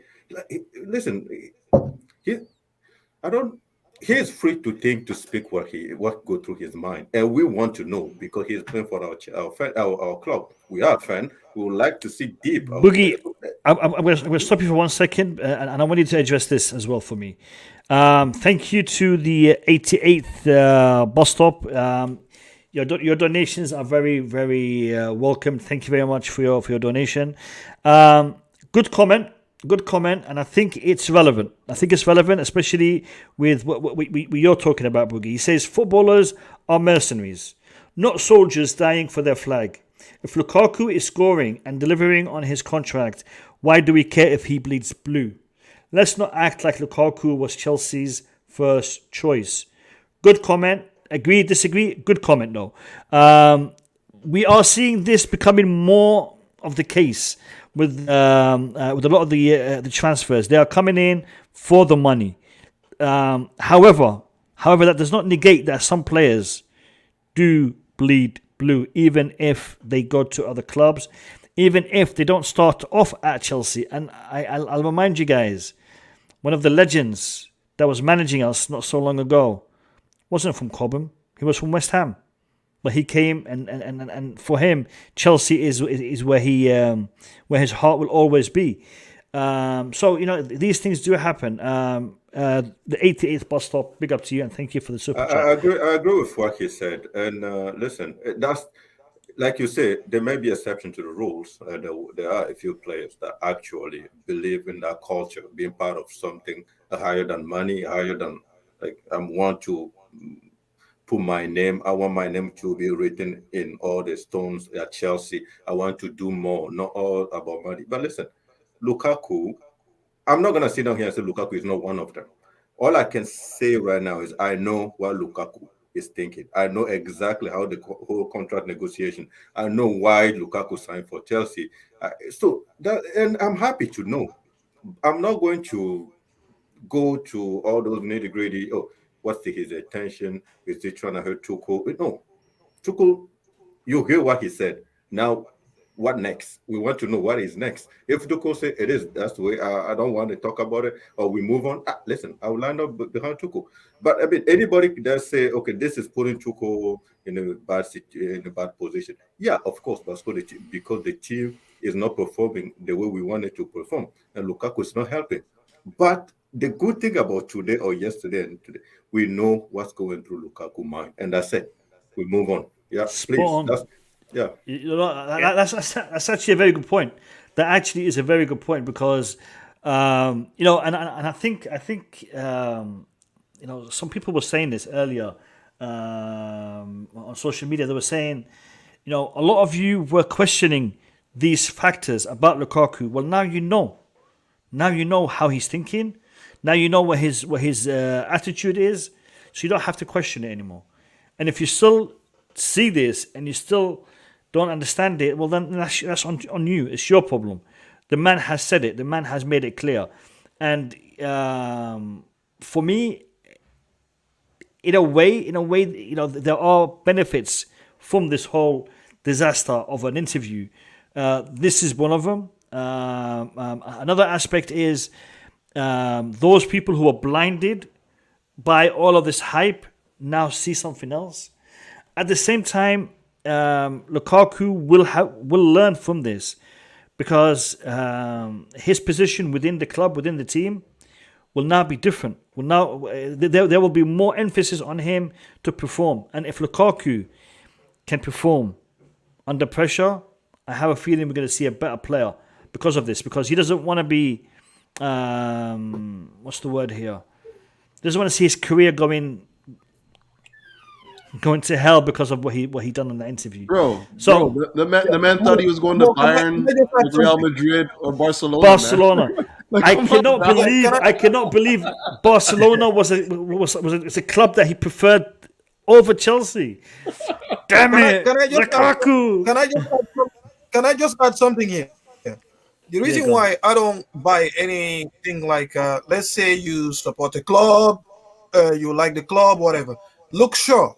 Chelsea fan, through and through, since kid, family, everything. Chelsea wanted him. Manchester United wanted him. He went for the money. Remember? He went for the money. Ben Chilwell is a Chelsea fan. Chelsea wanted him. Somebody else wanted him. But guess what? We pay more money, wage-wise. That's why he came to us. So for me, I don't believe in all this whatever. All come down to what? Finances, money, contracts, things like that. There is no human involved. If anybody want to put emotion in this, good luck with that. For me, if you play for Chelsea, I'll support you. But guess what? I'm not emotionally attached to you. That went with Gullit and Vialli. That's it. Emotion when it comes to Chelsea, not even the board, I don't have emotion for them. The reason why I have emotion for the academy players, I saw them when they were 9, 10, 11. I see what they go through for the club. They want to make it here. That's different. And when they come into the first team, they're the first people that people treat like I would disagree they're the with first you people that people treat. I know, no, it's fine. I'm scared of your golf, the golf club you have because I think you want to smoke my head. Time out. Gabriel, I will open the stream for the last, I would say, 20 minutes of the stream. After we conclude with the team lineup and the predictions for the game tomorrow, Sunday, I will open the stream for about Guys, when you cough, please make sure your mic is on mute. Seriously. Right. Can you imagine? Because of the COVID, yeah. No. Imagine someone is listening to the stream and they're like lying on their bed and they're about to fall asleep, and then MDT coughs and like, you know, straight away they're gonna unsubscribe, dislike the stream, and they're never gonna come back to the Blue Line. So, Gabriel, the last 20 minutes, mate, we will have the stream open. So, last 20 minutes, I'll give you guys a chance to jump on. So what I was going to say is we need emotional connected. MDT was talking. MDT was talking. MDT, we need emotionally connected fan also at Chelsea, because those are the ones that defend the club through. I don't disagree with anything. I'm not. I don't disagree that with I'm not. Yeah. Okay, let me just tell you. You can be emotional. That's the thing. I don't mind somebody being emotional. For me, when you're emotional, make sure that your emotion is carried equally. If you're emotionally involved in abusing your young players and attacking them, okay, if another player lets you down, so you go and say, oh, again, so you gotta control. So you can't be the abuser and then you feel let down because somebody hurt your feelings. Deal with it. When you go after those 18, 19-year-old abusing them 24/7, the people that abused Tammy Abraham and all those players, go and check online. They're the same people that are upset now with Lukaku. They're the one that were giving it big to all these players, calling them. Guess what? There are people right now that said they don't want any more Cuban players in this first team. They don't care how good they are. They don't want them in because they're too much. And today they're complaining, say, "Oh, these players are mercenary, whatever." Good luck with that. So you can't have it both ways. Suck your emotion. I don't care about emotion. MDT. Listen to me. We are now going to go and talk about your predicted lineup, because you got to explain to me your predicted lineup. Lads, this is what MDT believes Tuchel is going to play against Liverpool on Sunday. MDT, you got to explain this, mate. You got to explain this. All right, MDT believes we're going to have Mendy in goal, Rudiger, Christensen, Chalobah in defence, Alonso, Azpilicueta as our wing-backs, Kante, Jorginho in midfield. Still so far so good. Mount, Pulisic up front in the winger roles. Still okay. But you got Lukaku starting. Do you think Lukaku will be starting against Liverpool on Sunday? Let me get your thoughts behind this whole lineup. Yeah, the thing is, I think Christensen... But today I saw Thiago is back, so I don't know whether Thiago is fit enough to play. But Christensen, even they have to give him 10 injections, we need him to get up this back issue he's having to play.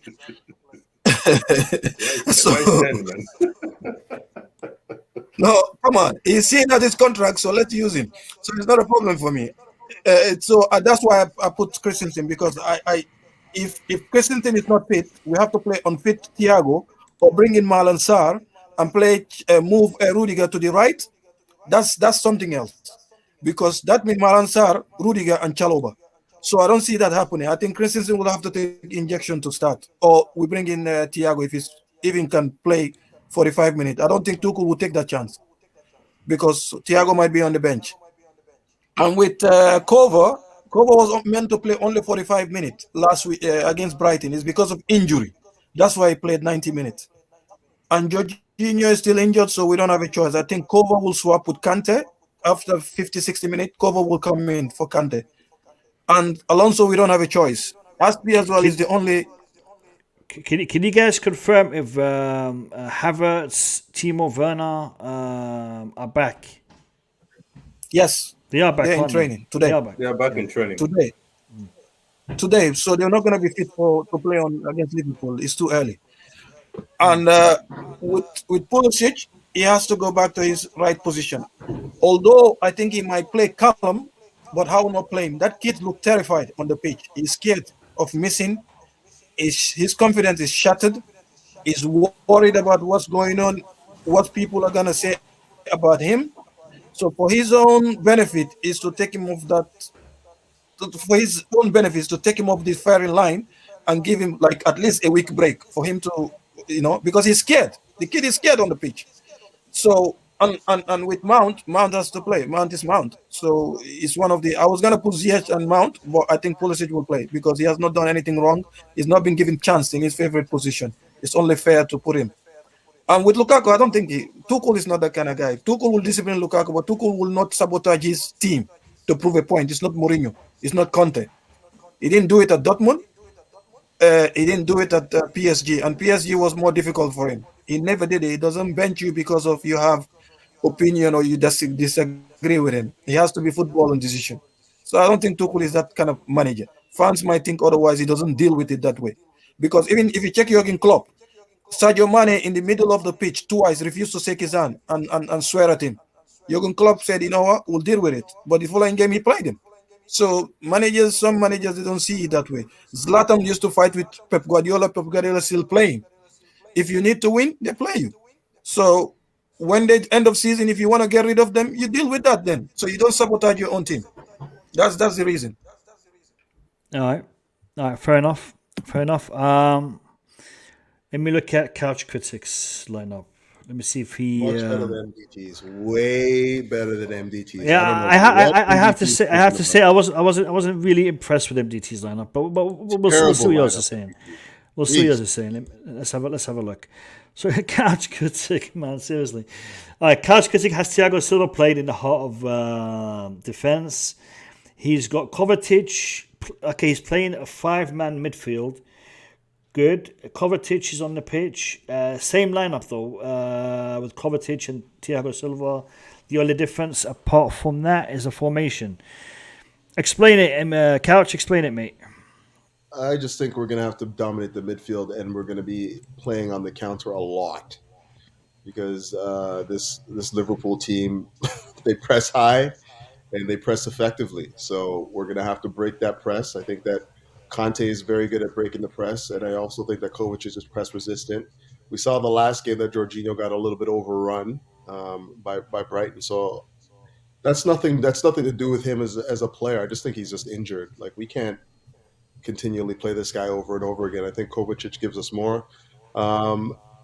Christensen on the best of days is a risk for me now. Now he's got a bad back. He played 45 minutes. There's no way he's going to come back in and play again, and his mind's elsewhere. Like, let's be honest, this guy's mind is elsewhere right now. Game like Liverpool, you need to be 100% focused. So I got Thiago Silva back in there because he's back in training. Couch, is this what Lukaku wanted, this system, having a man next to him rather than having... I mean, is this what he was talking about, do you reckon? Potentially. That wasn't really my thinking, though. I was more thinking just how do we break? How do we get on the counter and break on these guys, especially with the lack of, real wing-back play, right? I think it's going to have to come through the middle, transition through the middle with Kovačić, Conte, and basically this is what I think is a 4-3-3. I think we'll press 3-5-2 with 2 up top and then 3 in the middle, but I think that we're actually going to play 3-4-3 with Mount leaking out. I lined it up this way just because I wanted you guys to know that I think Mount is going to be more in the free role, so he's coming deep and he's also extending out to the wide area. Pressure on Fambino a little. Yeah, exactly. It's not so different from what we see versus Brighton, to be honest. Very similar. Yeah, I just think that we have to find a way to break them, and that's going to be the best midfield based on, obviously health and form. So we try and break them. We try to use our physicality and pace in the midfield, which is where they lack right now. And we try to advance the balls to the likes of Pulisic, see if we can get Lukaku 1v1 against one of the defenders, and then hopefully, we score. Everything else pretty much picks itself. Chalobah comes in for Christensen just due to health again, in a better role. I didn't like him as the middle center back in the second half last game. I just felt like he wasn't commanding, like he wasn't the guy that was leading that back line, and he was found caught out a few times. I think Thiago Silva was a much better organizer, and yeah. I think everything else is pretty self-explanatory. I mean, you have to drop Lukaku. Let's be honest here.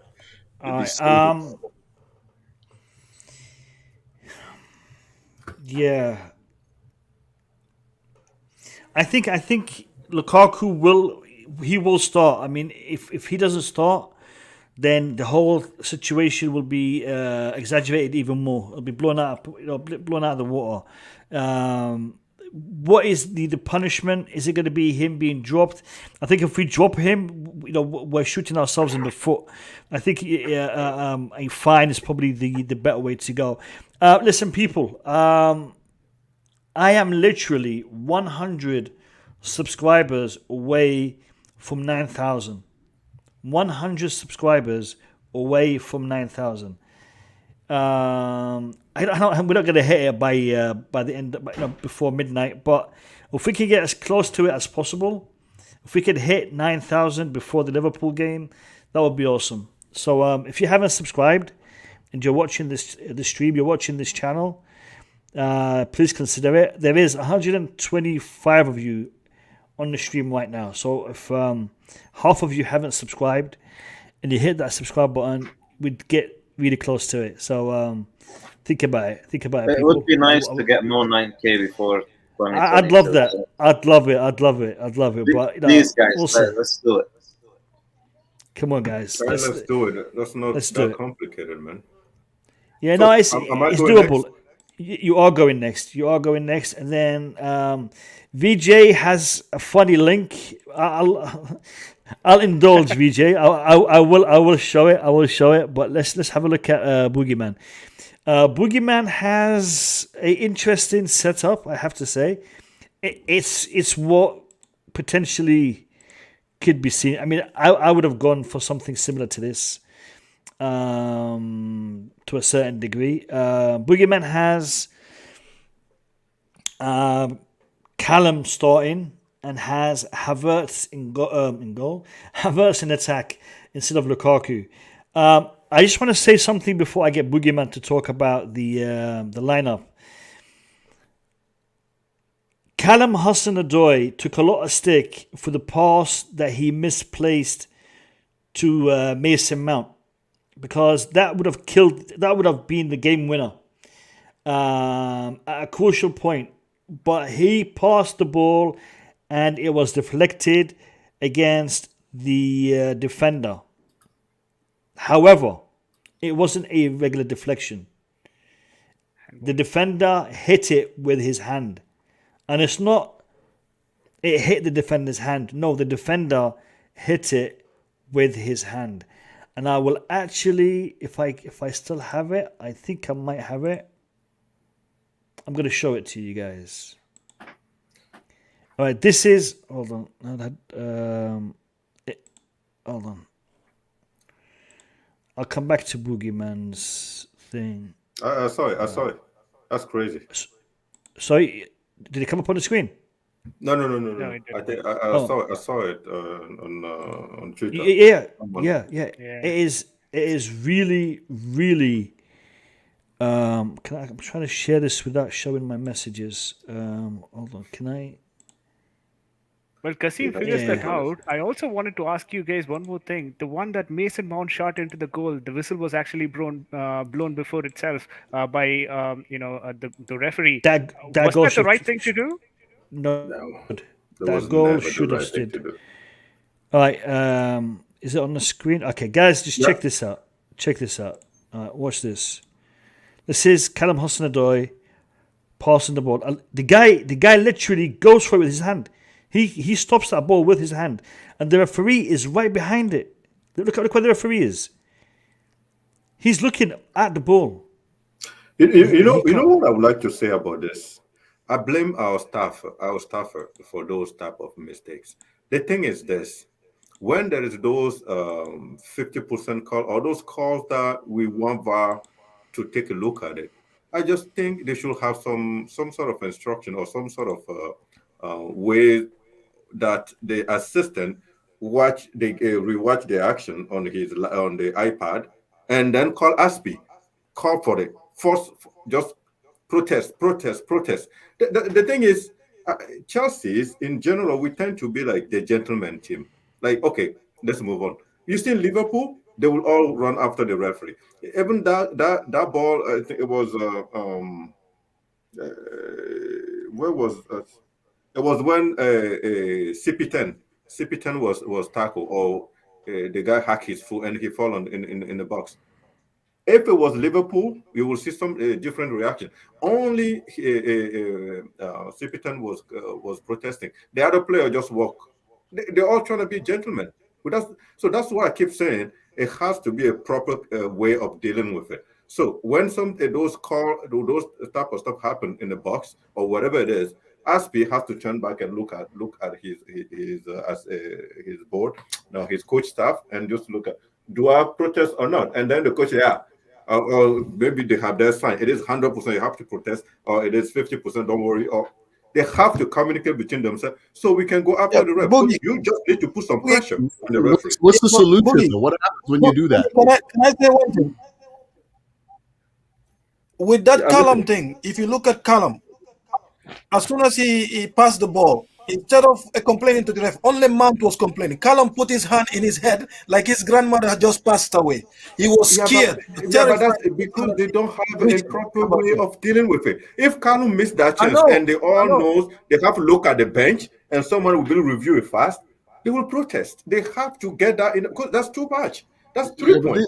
That's a bang decision, though. Like, you're not going to be able to go to the sidelines, get the ruling from the coach, and then bring it back to the manager. Or if there is a protest, you know how it goes. If there is a protest, the pundits on all the national cable news will say, "Oh, like this needs to be reviewed by the VAR." VAR people, in fact, they listen to those people. They sit in a big room and listen to those journalists. You think so? Yeah, that's the way it works. Well, I don't think that's how it works. Not for Chelsea, at least. In fact, that's not how for it Chelsea. works. Like, no. In fact, not for Chelsea. That's true. But every time there is something wrong, the pundits, the journalists that are commenting the game start. Oh, that this have to be reviewed by the VAR. That's when you notice that VAR is checking again. Then that's why you see VAR, and the VAR will call the ref. You need to go check the action. But the problem is we do not react. We seem to be the. I beg to differ. I think we do react, but we just don't get the calls. It's just that simple. I don't Bro, think so. you see it on every game. Every game you see a reaction from the players on the pitch. It's not a reason not to go.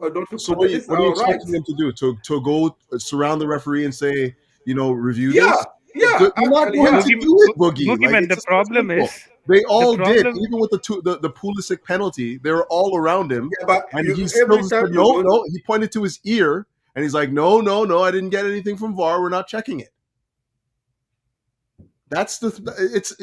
This is what I'm trying to tell you. It's not about Chelsea not doing the right thing. First of all, it shouldn't come to that. It shouldn't even come to that. It come to the referees and the VAR decision to be like, wait a minute, you made a mistake here. I understand what you're saying, but I just think you cannot go to a referee and be like, did you check it? No, that's like rush. The only one I can say that you have a beef on. The only one you have a beef on is when Mount won that 50-50 and scored. And then he's just laughing with the referee after that. That's the only one. Everything else, it shouldn't come down to protesting. I hated when Barcelona used to do that, man. Like surround the referee and protest like that. I hated that. The reason why you have VAR is for decisions like that to be taken out of the hands of the ref. I understand, but we should be at the same point. Manchester City, if we get our call right, just the call, we will be having at least 7 points on top of it, and we should be close to Manchester City. They're taking the point of us just because we don't protest. Let's protest. Let's get a red card or yellow card. Who cares? Like, that's the point. Anyways, Boogeyman, I'd like to say talk about my lineup, man.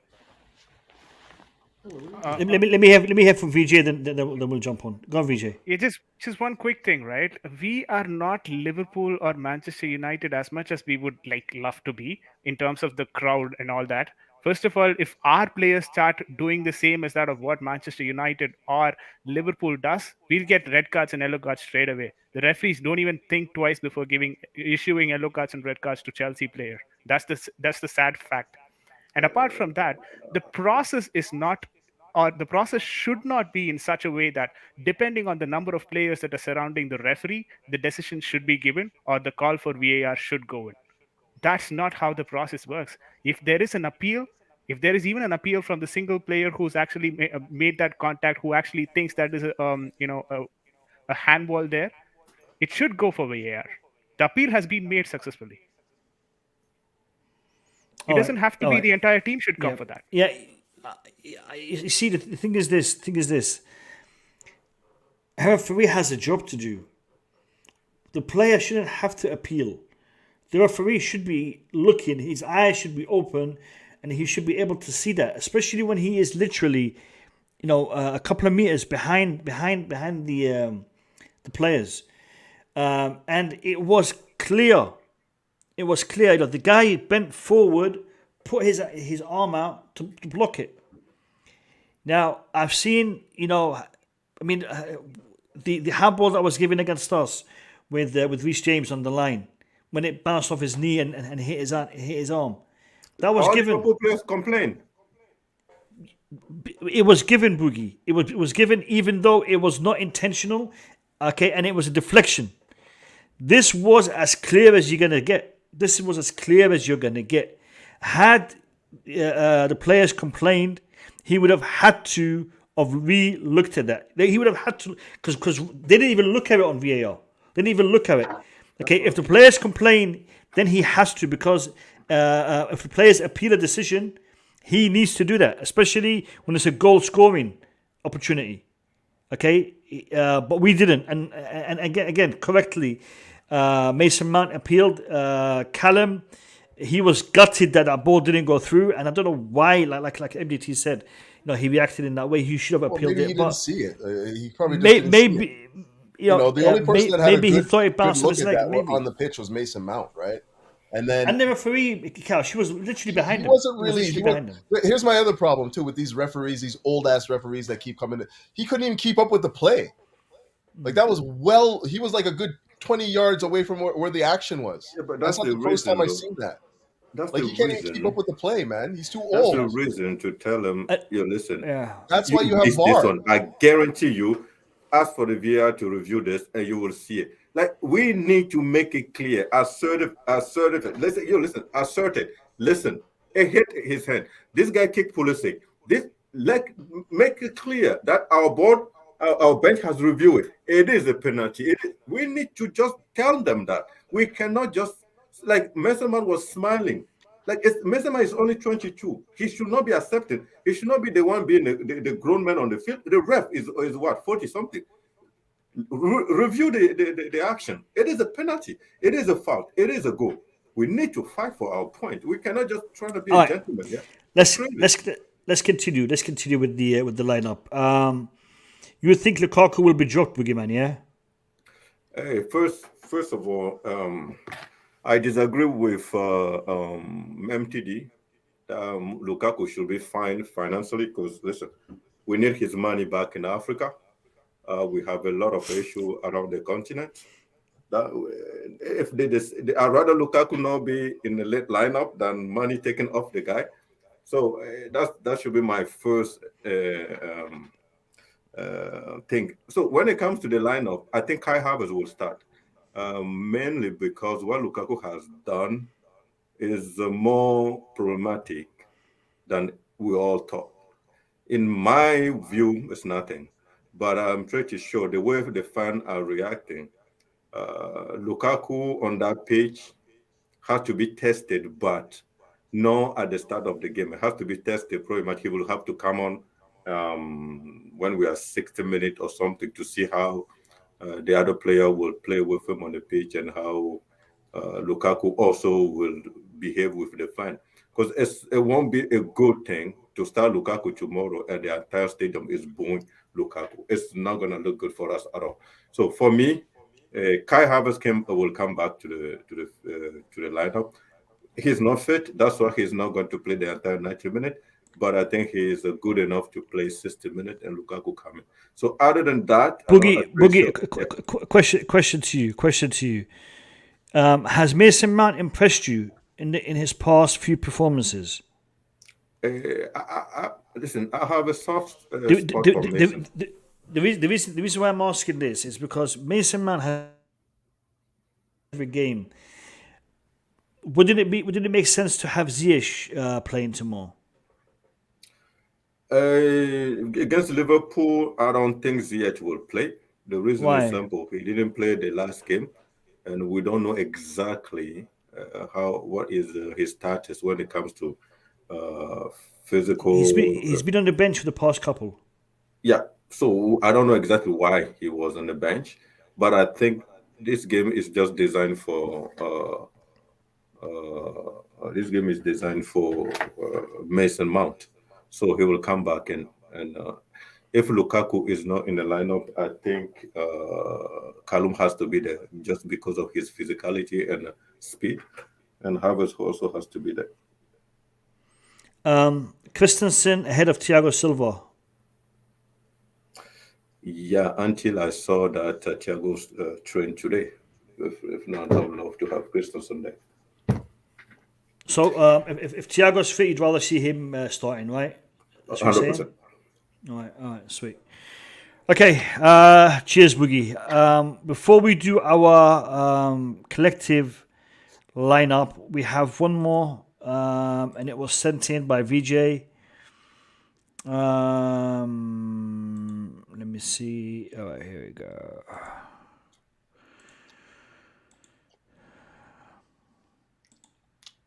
Listen, lads, I apologize, but VJ's one is low tech, yeah, so excuse him. All right, VJ, let's hear it. All right.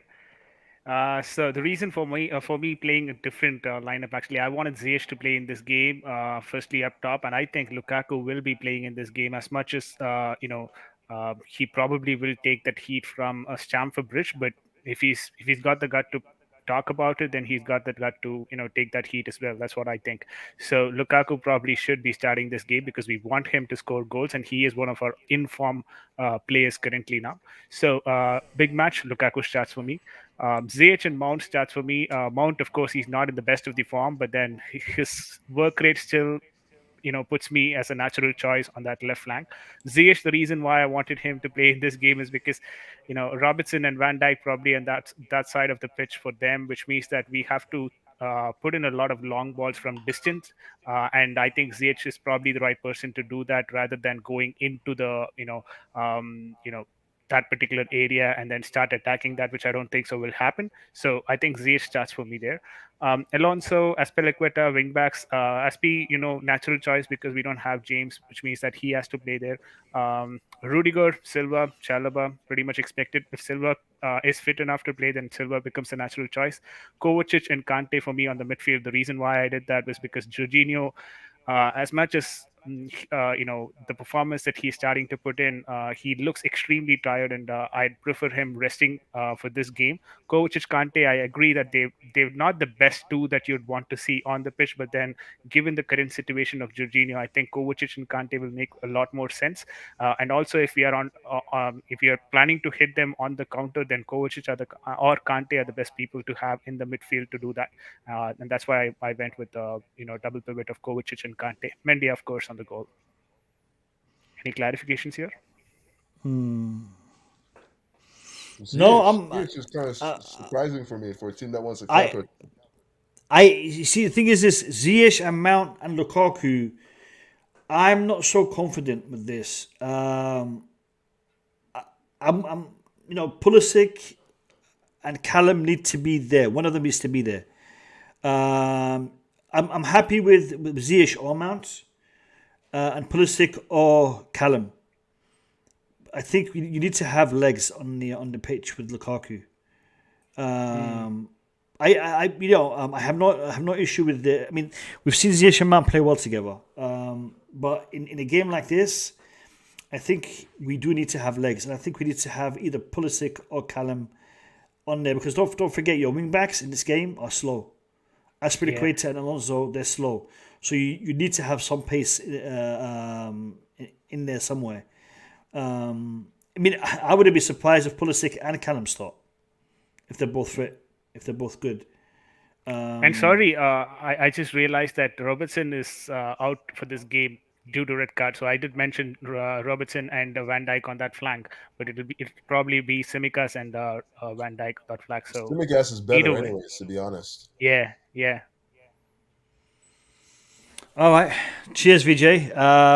You see, this is what commitment is all about. You know, I didn't send him the link, but he managed to get a line up and send it to me. So big up to you, VJ. Appreciate that. All right. Let me go to Foothead Squad Builder and see, for some reason, I've saved a squad. And every time I go onto the squad builder, it always gives me the same squad. All right. So, share that. Oh, and by the way, Happy New Year to everyone who has just hit 12 a.m. I think the Middle East is now celebrating the New Year. So Happy New Year to all the people watching from the Middle East and that timeline. So big up to you all.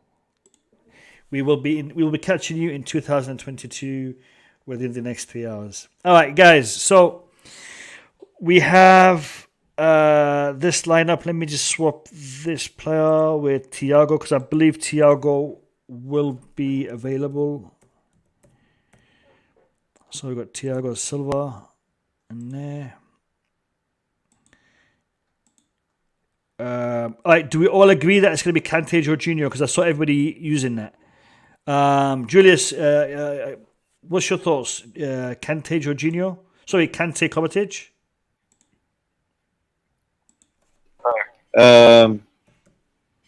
Sorry, I was on the phone and I heard you calling my name. So pick between Kante and Kova, you mean? No. Do you think it will be Kante Kovačić in the middle, or because everyone is going for that choice? And I was wondering if you think Jorginho might be playing tomorrow. I agree with that choice. Yeah. Okay. All right. Now, everyone concurs and agrees when it comes to the back line and the midfield. Mendy is available, right, lads? Yeah. 100%. He is, right? Yeah, 100%. So yeah, he hasn't travelled yet. Trust me, that would have been front page news. Liverpool with Kepa in goal. Come on, dog. All right, so we're good. Boogeyman, listen, brother, have a fantastic New Year. And we will see you in 2022. We'll see you next year, mate. We'll see you next year. Take care. Thanks for Big having up me. to you. Julius, My pleasure. MTD, Couch, all the other panelists that I knew I happened to met in 2021. Hope to see you guys in 2022. And all the chatter, my supporters, the one that love me. Oh, listen. The one that hates couch critics. All. Actually, both Boogeyman supporters. Big up to you, both of you. No. But no, you've got a list here. You got a list here. Don't give up. Start hating MTD. Don't like him. So that's my only message. MTD, take care of your voice. I'll see you next year, man. Bye. Boogie, it's a pleasure. It's a pleasure, Boogie. Happy New Year to you, brother. Happy New Year to you. Bye bye. Do you notice that whenever somebody says something nice about Boogie, he's got like 3 different computers open and he's like typing at the same time? Yeah. You guys notice that? I've been watching you, Boogie. You're not fooling me, man. Exactly. I have a lot of computer around me here. Okay, guys. Cheers. Take care, brother. Take care. Big up to Boogeyman. I met Boogeyman in 2021. Fantastic lad. Actually, I met a lot of you guys in 2021. Most of you. Yeah, most of you. Yeah, 2021 has been a good year. Especially for streaming. I wasn't streaming last year. This year I started streaming, and it's been a good experience. All right, guys. Attackers. Is Lukaku starting? Let me get a consensus. Couch. Is Lukaku starting? Yeah, I don't see why not. He scored 2 and 2. All right, MDT. Lukaku starting? Yeah, definitely. All right. Julius, Lukaku starting?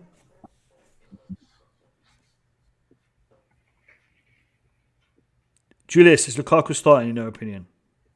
I guess he's still on the phone. Probably is. All right. What do you think, VJ? Is he starting? On form, yes. With the current situation, still yes? Yeah, still yes, yeah. All right, let's go. He should. I think he will be starting. I see CM Gamer says he will be benched. He will get booed. He probably will get booed. It's a home game. He will get booed. He will definitely get booed tomorrow. Sunday. Can I tell you one thing? Tell me. It's a good chance for him as well to see the reactions from the Chelsea fan base to what he's basically done. Of course, he's not in Twitter. He's locked his account or something. So it's a good chance for him to also understand what the fan base is about or how the fan base is feeling about it, and then he can probably react. He won't have to be at the grounds to know how. Like, he doesn't have to be on social media to know what he's done. This guy's not an idiot, man. Like, I'm serious. Yeah. I don't think that he's oblivious to what's going on. I'm pretty sure that anyone who's close to him is telling him what's going on anyway. So yeah, but coach, experiencing it live always has an impact, right? Of course. In case he is oblivious and he just happens to stumble on the street on this stream right now, Lukaku, you messed up, mate. You messed up big, Lukaku. You messed up, and I'm a fan, but you messed up. All right, so left winger, right winger, left 10, right 10. Give me both options, VJ. Who? I know you said Ziyech and I think you said Ziyech and Mount. Are you gonna change that, or you gonna stick with that? I think after you guys talked about it, I wouldn't be worried to see Pulisic as well. I prefer probably Pulisic and Ziyech. Pulisic and Ziyech. All right. Julius, are you back? Julius is still not back. MDT. Who would you go for in this circumstance? I think you had Pulisic and Mount on your lineup. I think I won't be surprised if you put Callum and Mount, but I think it will be better for Pulisic and Mount because Callum's confidence is shattered. You have to take him away from this situation right now. All right, Pulisic and Mount. Couch? Yeah, I'm kind of with MBT. I just think that when you have, like we saw last game, a lot of guys were really, really, the results of that game just showed that a lot of guys have played a lot of football and fatigued. Like many of you guys didn't even think that Callum was even supposed to start that game last game. Yeah. I didn't notice that until after the game that I was like, wow, this guy's really tired. Like simple passes are just going awry. But I would say for that reason and also for the mental fatigue, you just got to play Pulisic and hope you can get a performance out of him. And then Mason Mount just because he provides that energy, right? These are the guys. And then even still, you still have the opportunity to provide impact off the bench in the likes of, Callum and potentially Havertz as well. So this to start just because there is a bit of cohesion. They've played together a little bit more the last little while. And, then if you need to switch it, then you switch it. But, yeah, I would start with that. All right. Sounds good.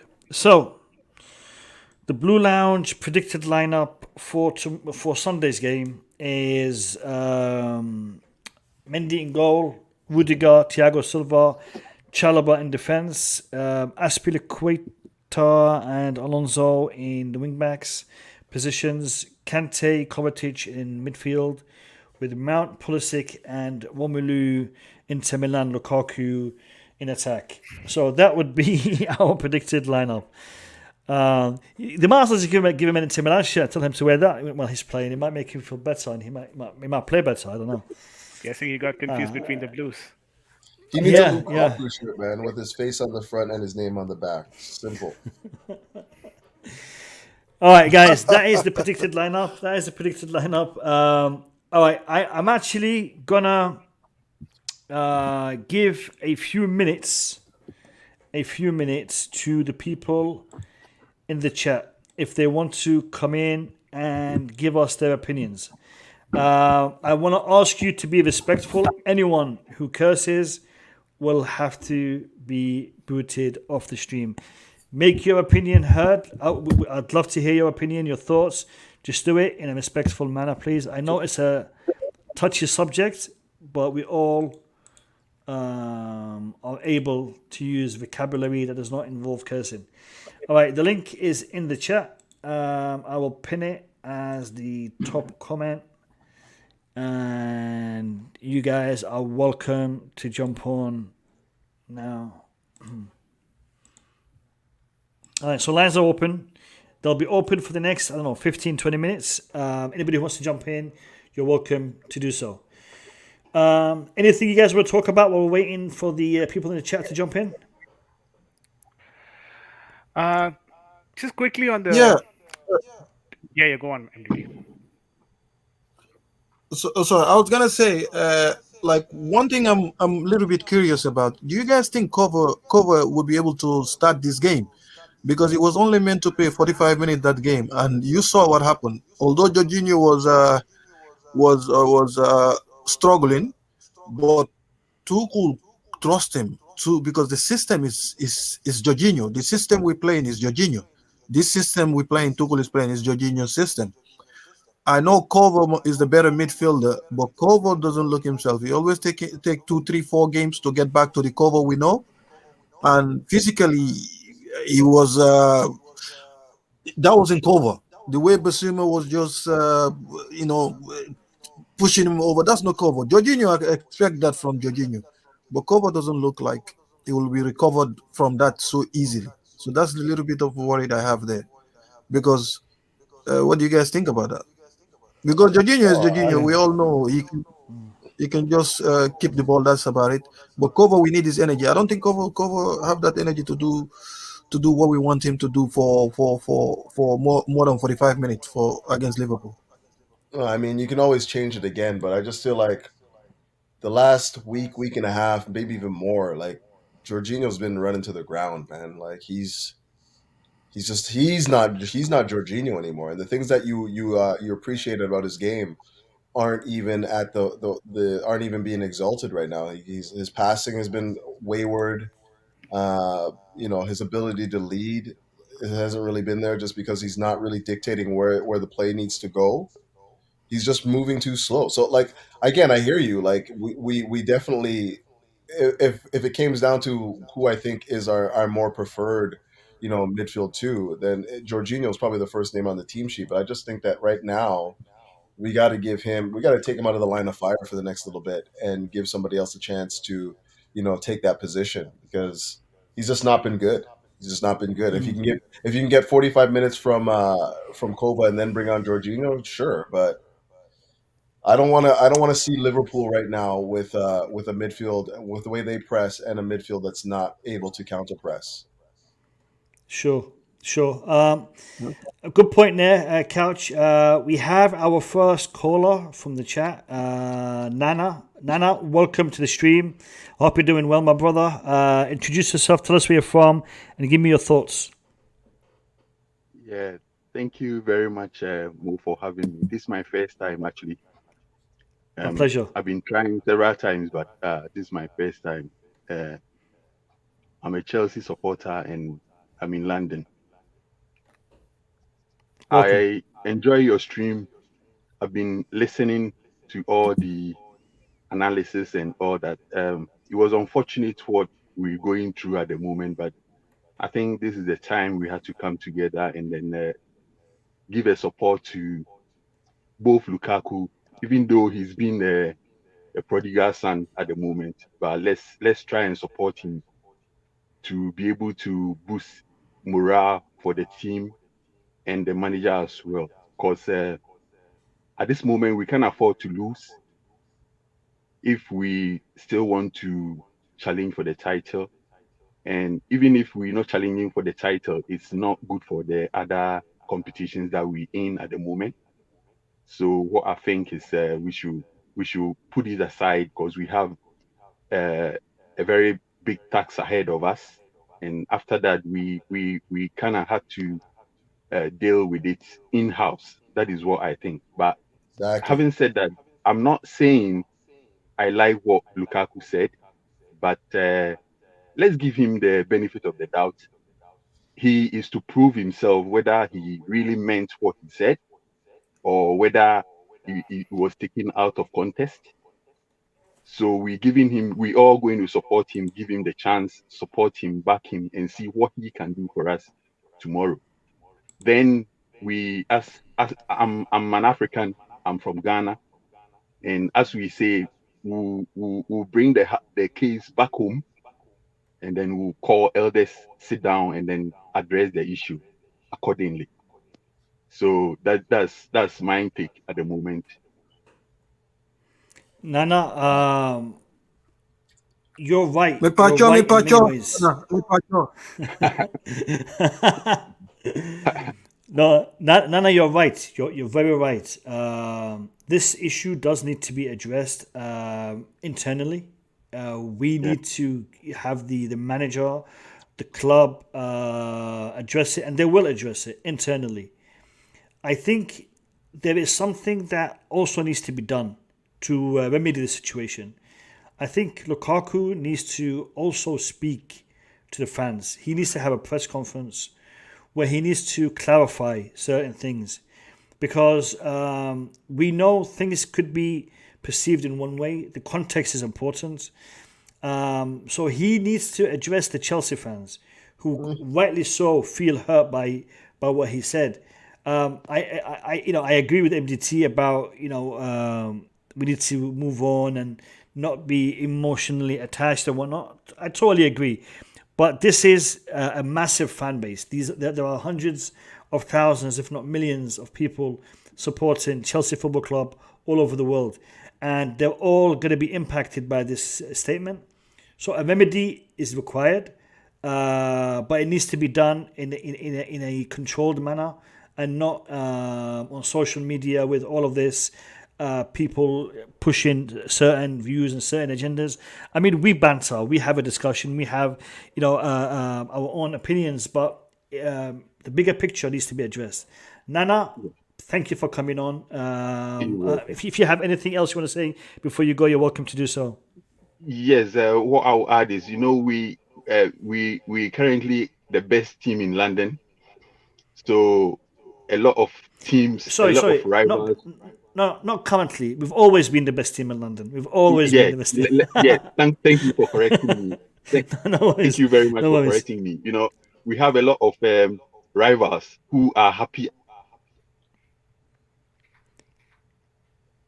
So I think we've lost connection with Nana. You're absolutely right. The rivals are going to be very happy with who are the situation. Happy. So I think we shouldn't give them that opportunity to capitalize on whatever is happening. Let's give him the benefit of the doubt. He will address whatever he said, but then his first opportunity is to prove himself that he didn't mean what he said. He slipped, but he didn't mean it. So we're looking at him tomorrow. Yeah, I mean, I appreciate what you have to say, Nana, but I'm just going to say this.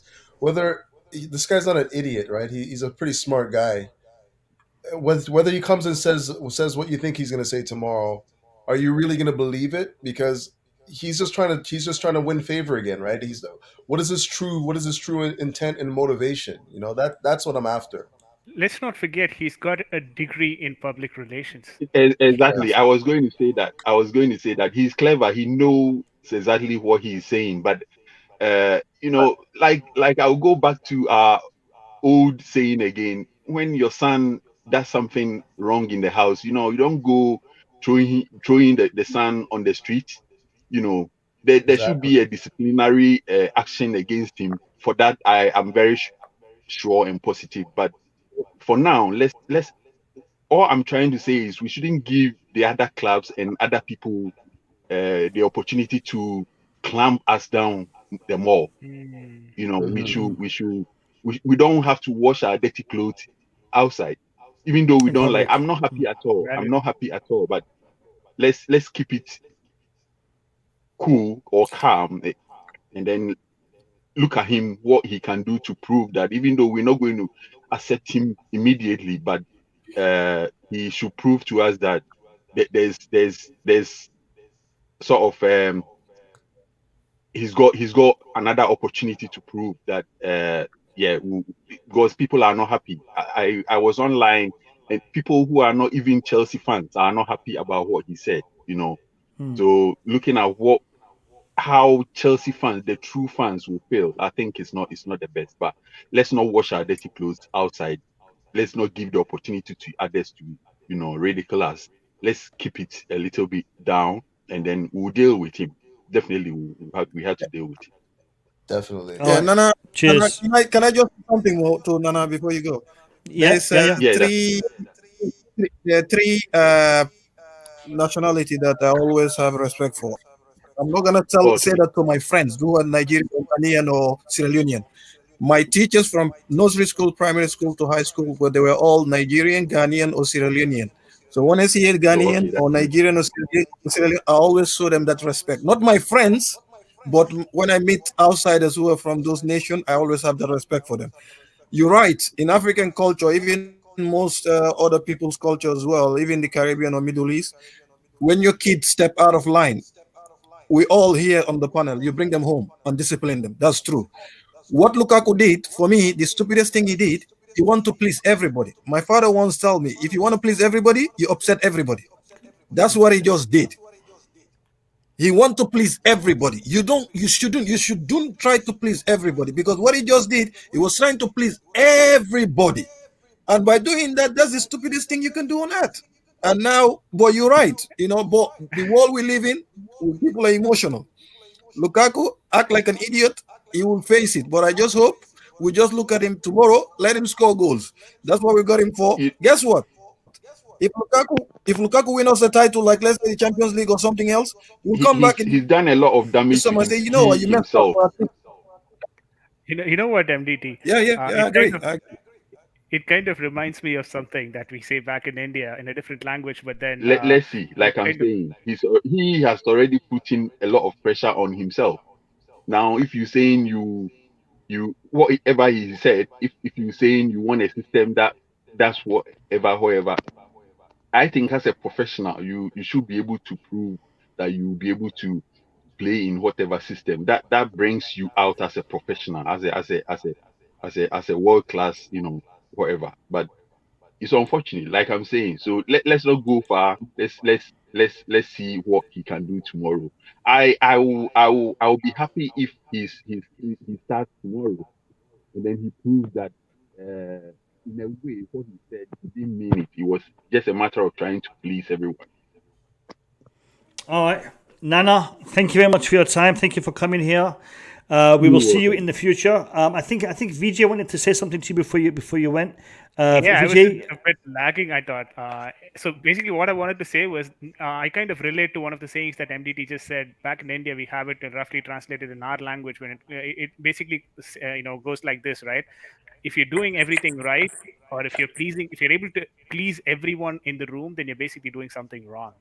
So you should never try and do that. That's not how you can get your opinions out. When you have your opinions, there's always going to be a difference of there's always going to be a difference, and that is when you know you're doing something right. So I kind of relate to what MDT and Nana were talking about, so just wanted to put it out there. Appreciate it. Nana, thanks for coming on, brother. Happy New Year. We'll see you in 2022. Take care, brother. New Year, everyone. Happy New Year. Thank you. Cheers, Nana. Cheers. All right, we have with us CJ. Is it CJ? Yes. CJ. Yes, CJ. Welcome to the stream.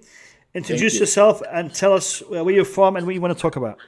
CJ, of course, a Nigerian Chelsea fan. My question is, do you think Lukaku deserves to play after making those stupid comments? Deserve to play the game against Liverpool? For me, I don't want him to play as a punishment because that shows weakness against Tuchel.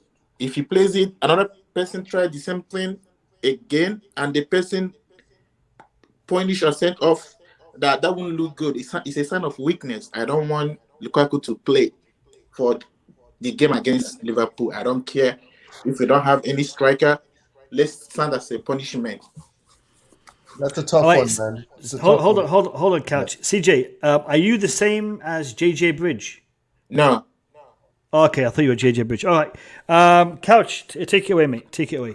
I mean, it's a tough one. It would be a big call in a big match like this to not have your preferred striker. But I hear you though, because like at the same time, isn't that what like Maurizio Sarri did when he disciplined Kepa? You know, Yes. the same thing. And like Diego Costa, I think Antonio Conte disciplined Costa the same way as well. I hear you. There's a precedent for it to just let's say like, listen, you've spoken out. The team is bigger than you. If you don't feel like you're happy here, then maybe you need to just watch things from the sidelines. And if just imagine the emotional lift that we get if we win without Lukaku. Like, what does that do for the club as a whole? So I'm CJ. I hear you. I just don't know if we need to give his comments that much shine. I think that if you give it too much attention and whatnot, and not just brush it under the rug, it's just going to derail the season, right? But my thing though, I think it's a sign of weakness. You go ahead and play him after making such, comments. Look at the CJ. things he said. CJ, this is what I'd say, right? I get your point. And even if Tuchel wants to do that, I mean, if Chelsea wants to do that, I think this is how it should be done. It shouldn't be done on the Liverpool game. This is basically a matter of a second and third spot, right? Even we could challenge for the first spot. So this is not the right game to do it. So what if I were in the board, this is how I would have dealt with the situation. We're saying that, we are actually looking into the issue. We're kind of researching it before we take any decision. Finish off the Liverpool game and then give him a 2-match or 3-match ban or whatever you want to do. Not during the Liverpool game. Okay, at least can we not celebrate it? Okay, if he scores, can no one celebrate with him? The fans, the players, I'm a Chelsea fan, man. Of course I'm going to celebrate. Hold on. I want to address CJ. Firstly, CJ, welcome to the stream. It's good to have you on. It's good to have the passion. I can hear the passion in your voice. I can hear the passion, and I can also hear the pain in your voice. And you have all the right in the world to feel this way. However, if we ban him, we are actually causing a problem for the club because we need him. We currently have injuries. We currently have players missing. We currently don't have a lot of options in attack. We need him. However, I would do what MDT said. I would fine him. I would make some money out of this situation. Right. I would put punishment on him. You stepped out of line. I said it cost you money, and I'm not talking about peanuts. No. Let's fine him a month's worth of wages. Right. Something of that kind of nature, where it doesn't affect us as a club, but affects him as an individual for doing something wrong. So it's a balancing act, but I'm with you. Action needs to be taken, but I want the club to do the right thing by the club, not by the player, because right now what he's done, I care about the club. I don't care about the player. So they need to do the right thing by him. CJ, thank you for coming on. I have a couple of more people wanting to jump in. I'll give them time. So take care of yourself and Happy New Year to you, CJ. Happy New Year. Thank you. Thank you, brother. Bye-bye. All right, I've also got CFC Sam 1905. Big up to you. Tell us where you're from and let me hear your comments, mate. Hello. Big up to you. Can you hear me right now? We can, loud and clear. Take it away, Sam. Oh, I'm Nigerian, and welcome. I have a couple of I'm gonna be real quick. I saw a comment on the on your chat, and it talked about something that Rudiger covers for Alonso, covers for Jorginho, yet Chelsea wouldn't even do him the honor of trying to explain to the fans why they wouldn't give him 200 Gs, right? But there are usually rumors out there that they wouldn't mind getting someone who's earning maybe 270 like Delete and blah blah just to replace him. That's not loyalty. Are you talking about who are you talking about? Which player? Rudiger. Lukaku? Rudiger. No, Okay, yeah. The disrespect you're showing from Rudiger yep. is telling you that the respect is not reciprocal. So Lukaku does not owe this club anything other than what he has on his contract. If he delivers, that's fine. Footballers, I read in another comment by I think the same guy, they're mercenaries. They're not dying in a war front. No one plays for free. They're getting paid, right? So I think we're making too much out of this. I was in politics, and the way to make this go away for Lukaku, don't address it. Get out there on the field and show your work. Because no one will believe anything you're trying to say right now. The emotions are so high. It's like when you piss off your girl, all you need to do is come back with a huge gift. And she would smile slowly and then you all move on, right? So you do what you need to do. Don't try to fix the past. It's not going to work. And the rest of the team, they just need to be mature and understand that they're still bound by their contracts to create chances. I can understand Lukaku's frustrations. Salah gets at least 7 chances a game. Lukaku has had a total of 7 clear-cut chances since he's come to this club, and he's managed to convert 5. Sometimes he's had like 100% conversion rate in games. Against Zenit, 1 chance, came in the 80-something minute, he buried it. He came on Villa, the 1 clear-cut chance, he buried it. No other striker has that conversion rate. I think we are getting too emotional, and we're forgetting that this guy is delivering, and we are not even supporting him. Kai Havertz hasn't given him a pass. I was at the Liverpool game, and we were screaming and losing our voices. Mount could have passed to Lukaku. Havertz could have passed to Lukaku. They refused. So there's something probably going on that's making him doing these interviews, because the coach has refused to address it. There is something that we're not being told that he's getting frustrated about that continues to happen, because when Lukaku comes into the field, the passes stop coming. Lukaku has created more chances in the last 2 games for the guys around him that they managed to not score than what they've created for him. And sometimes he's right there for the taking. Mason Mount beats the goalie. Lukaku's yelling at him, "We're putting on a yellow jersey," for crying out loud, with arms wide open. And Mason Mount tried it from a narrow angle and still missed it. How many times do they play this? He is saying something that he is not saying. And we are seeing it, and we're pretending we're not seeing it. It's going to blow over. Tuchel needs to address this sooner or later. Or Chelsea will do what they do. Put it on the coach. Fire him and bring in the next best thing out there. So that's all I have to say. Big up to your stream. I will continue to place my support. Thank you. Sam, pleasure to have you on, mate. Listen, every fan, everyone has a voice. Everyone has an opinion. I respect everyone's opinion as long as they can articulate it in the way that you have just done. Whether I agree or disagree, it's not the point. The point is your opinion was articulated in a very, very good manner.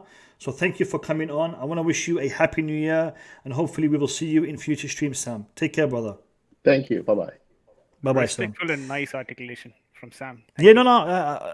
Listen, whether I agree or disagree with Sam, his point is valid.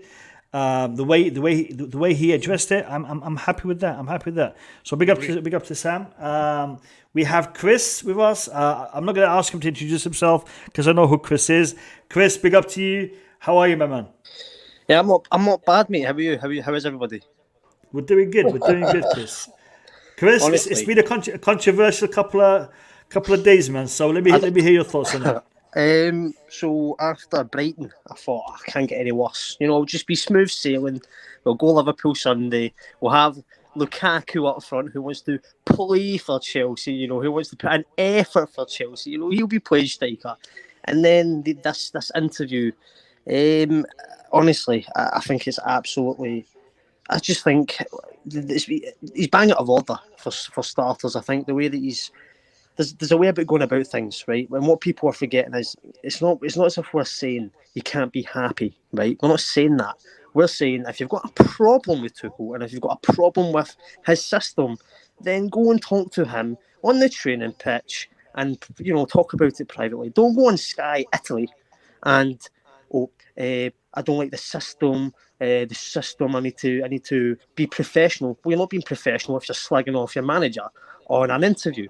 So I just think he needs to I don't want to say explain himself, because that's how if he feels that way, that's fine. It's just the way he went about things. But I think he doesn't need to apologise for what he's done, because he's disrespected Tuchel, he's disrespected his teammates, he's disrespected Chelsea Football Club, and worst of all, he's disrespected us supporters who have supported him through thick and thin.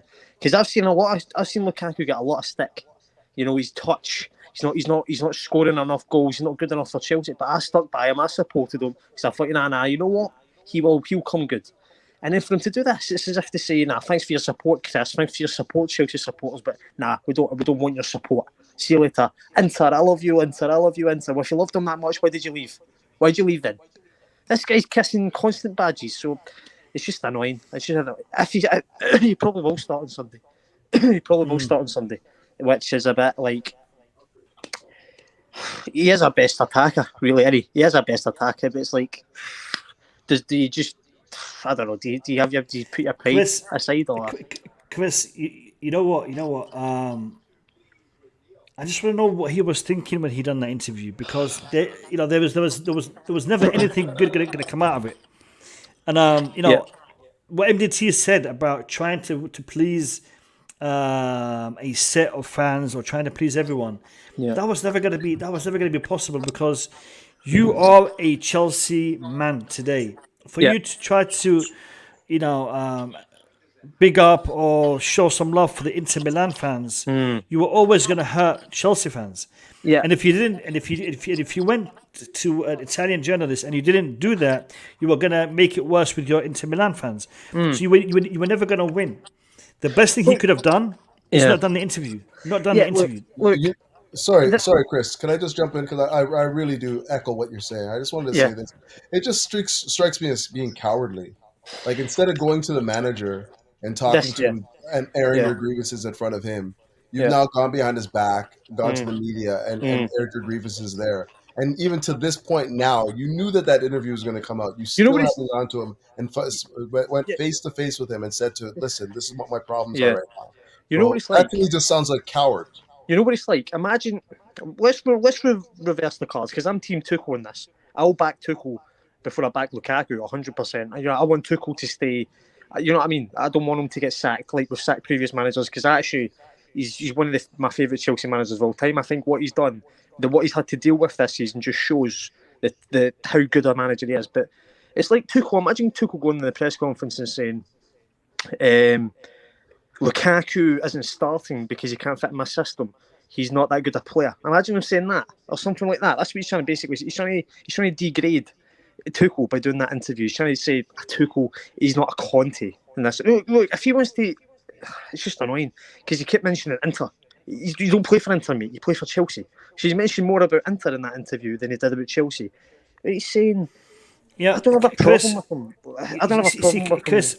him. Chris, the whole premise of the interview was wrong. Definitely. He was always going to be talking about Conte, Inter, and his experience with them. Yeah. Do that interview when you've retired. You want to talk about what you did at Inter. Do that then. Yeah. You're still playing professional football. You're still part of Chelsea Football Club. Yeah. Leave that for later. Do your autobiography. Do whatever later. Don't rush it. Well, he said a farewell anyway when he joined Chelsea. He said a farewell anyway. Like he said, he done a parting tweet. So it's like, but I feel like it's Conte this that much. I feel like it's Conte and I feel like it's Inter. We'll leave then. Bye. See you later. Because I can't be bothered with it. There's too many people in this team that just doesn't care. Care. So I wanna. Yeah. Sorry, Chris. This comment here by Bobby. He's spot on. Bobby's spot on. I also got these vibes. And this is why.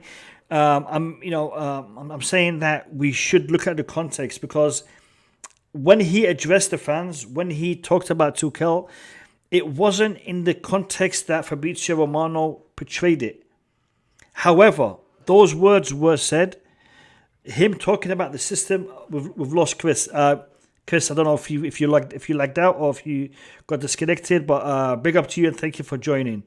And I want to wish you a happy New Year. I don't know if you can hear me, but big up to you, Chris. Bobby, spot on. The context is important, but he did say those things, and those things were not nice to hear for us. Chris is back. Can I just add on to that too? Because Bobby, big up Bobby, Toronto boy, of course. But at the same time, the problem is that Lukaku studied PR. The question that was asked him is, how is he doing?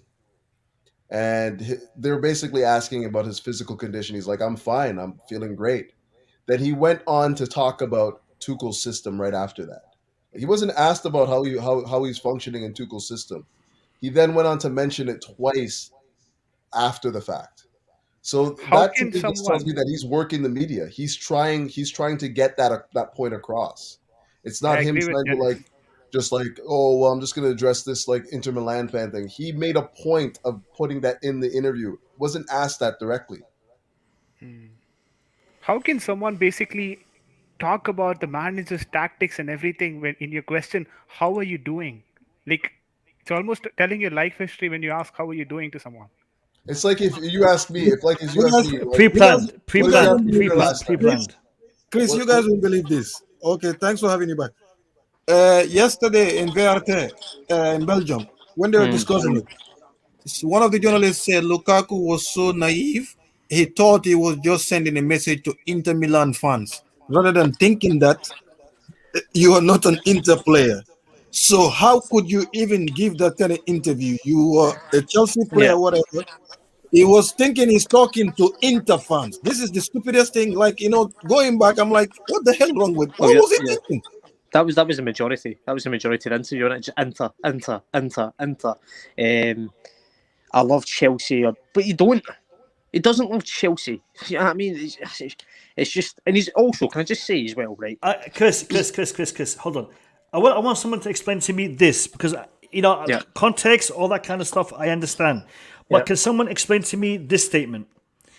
Lautaro Martinez, one of your best partners in attack, wants to come to Chelsea, may come to Chelsea. What's your advice to him? Nah, stay at Inter Milan. I'm coming over. Don't come. I'll play with you in Inter Milan. How can you explain that statement? I don't know. How another thing he said on top of that is when he said, "One day I'll return to Inter in my prime." Well, you're 28, so you got 2 more years. You got 2 more years. Yeah, it's just, and also he's been here 6 months already. Was it 6 months he's been here so far? He's been at Chelsea since he returned. He's been injured for most of that. He's been injured most of that. So, what does he want Tuchel to do? Rush him into the team for him to get injured? Compare it to the amount of injuries we've already got. Bad timing. Bad timing on his behalf. Yeah. Bad choice. He should apologise. I'm surprised he apologised. I think he will. It's just it's going to take a bit of time to for the club to sort themselves out. Tuchel as well. He handled it the most professional way I've ever seen in that press conference. So fair play to him. Like fair play to him. He didn't dodge it. He faced it head on, but he did it in a very diplomatic way and a very professional way. To be honest, I might be the only minority here, but I see a lot of positive in this rather than negative. You know why? There is positive. Yeah, there's a lot of positive in this. Now, Lukaku is on the back foot. And this is when now Tuchel is in a position where he said, okay, you speak your mind, whatever, you think you're a big boy, go and prove it now. So now Lukaku has no excuse. He has to perform. And Tuchel now is in a position where he's looking at Lukaku to say, you know what, you have a loud mouth and big mouth, go and prove yourself. So all of a sudden, I believe this. If it work out, it will work out for us because you open your mouth, go and score. Simple as that. Now, teammates will put you in a position, okay, you want chances, let's give it to you. Let's see what you can do. For me, I'm not looking at negative. That's why I don't attach emotion to it. Let's see how he performs now. Yeah. MDT, the question is, even if he doesn't perform, like say for the next 1 month, he doesn't score any goal, he's again going to come back in the month of February and say, you know what, Tuchel did not put me in the right formation that I wanted to play. Definitely. Right? Yeah, but I don't think that will have. We'll see, because I don't want to say I don't think of it. We'll see, but I believe this can work in our favor because guess what? When we had the Drogba issue at Chelsea the first season, we won the league. When we have the Costa issue under Conte, we won the league. It galvanized the club. Whenever we have issues like this, as much as we upset, we don't like it. it happened there's something good can happen. For me, that's what I'm looking at. I don't care about Lukaku, how he feels or whatever. He's a big man. He said whatever, he deal with your consequences. But I'm hoping this will be a positive thing for us, Chelsea, not for anybody else. For now, let him go there and work his socks off. MDT, this is a banner. This is a banner that's been posted outside of the stadium. Yeah, sorry. It doesn't matter who runs away in the rain. It counts who stays in the storm by Romelu. Inter fans have put this banner outside the San Siro after the Chelsea striker hinted at wanting to return. Yeah, but with Inter and Juventus, as much as I follow Juventus a lot since childhood, their fans, the Cuevas or whatever, I don't care about them. The thing is, guess what? They don't defend their players. Lukaku was racially abused on most stadiums he went to in Italy. They told him to suck it up. So I don't care why I don't understand why he's pondering to them, trying to please them. He's an idiot for doing that. I don't understand. And also when he left Inter to go to Chelsea, there was a mural that was destroyed by Inter fans as well. So Inter haven't won anything in 10 years. He came there and won something for them. So to be honest, when these Inter fans, especially the Inter fans, the Cuevas, and even the Juventus fans I used to sit with in the Stadio delle Alpi, I don't care about their feeling. To be honest with you, more because I sat there, I saw them racially abusing black players when I was young. Okay, I know them, so I don't care what they think, whatever. So for me, I don't care about Inter fans. I have Inter fans in my family members. But Lukaku is even an idiot for pondering to them. When Zinedine Zidane left Juventus, you should have seen what they said about him. They call him all kind of name. Okay, I'm just sorry, MD. I'm just trying to figure out what the motivation is, though, because is he being threatened or something like that? Does he feel like he's being threatened or something like that? Like that makes him feel like he has to show these people that. One second, Couch. These ultras are crazy sometimes, man. Chris, brother. Yeah. I've ended the calling part of the show. I want to wish you a happy new year. Yeah. God bless you and your family, and we will see you in 2022, brother. No worries. Take care of yourselves. Thanks for having me. Cheers, Chris. My pleasure. See you again. Couch. There is something that we need to understand about this whole situation. And I want to give it a couple of minutes before we end the stream, and I want to just address this. I do not understand why Lukaku did that interview. However,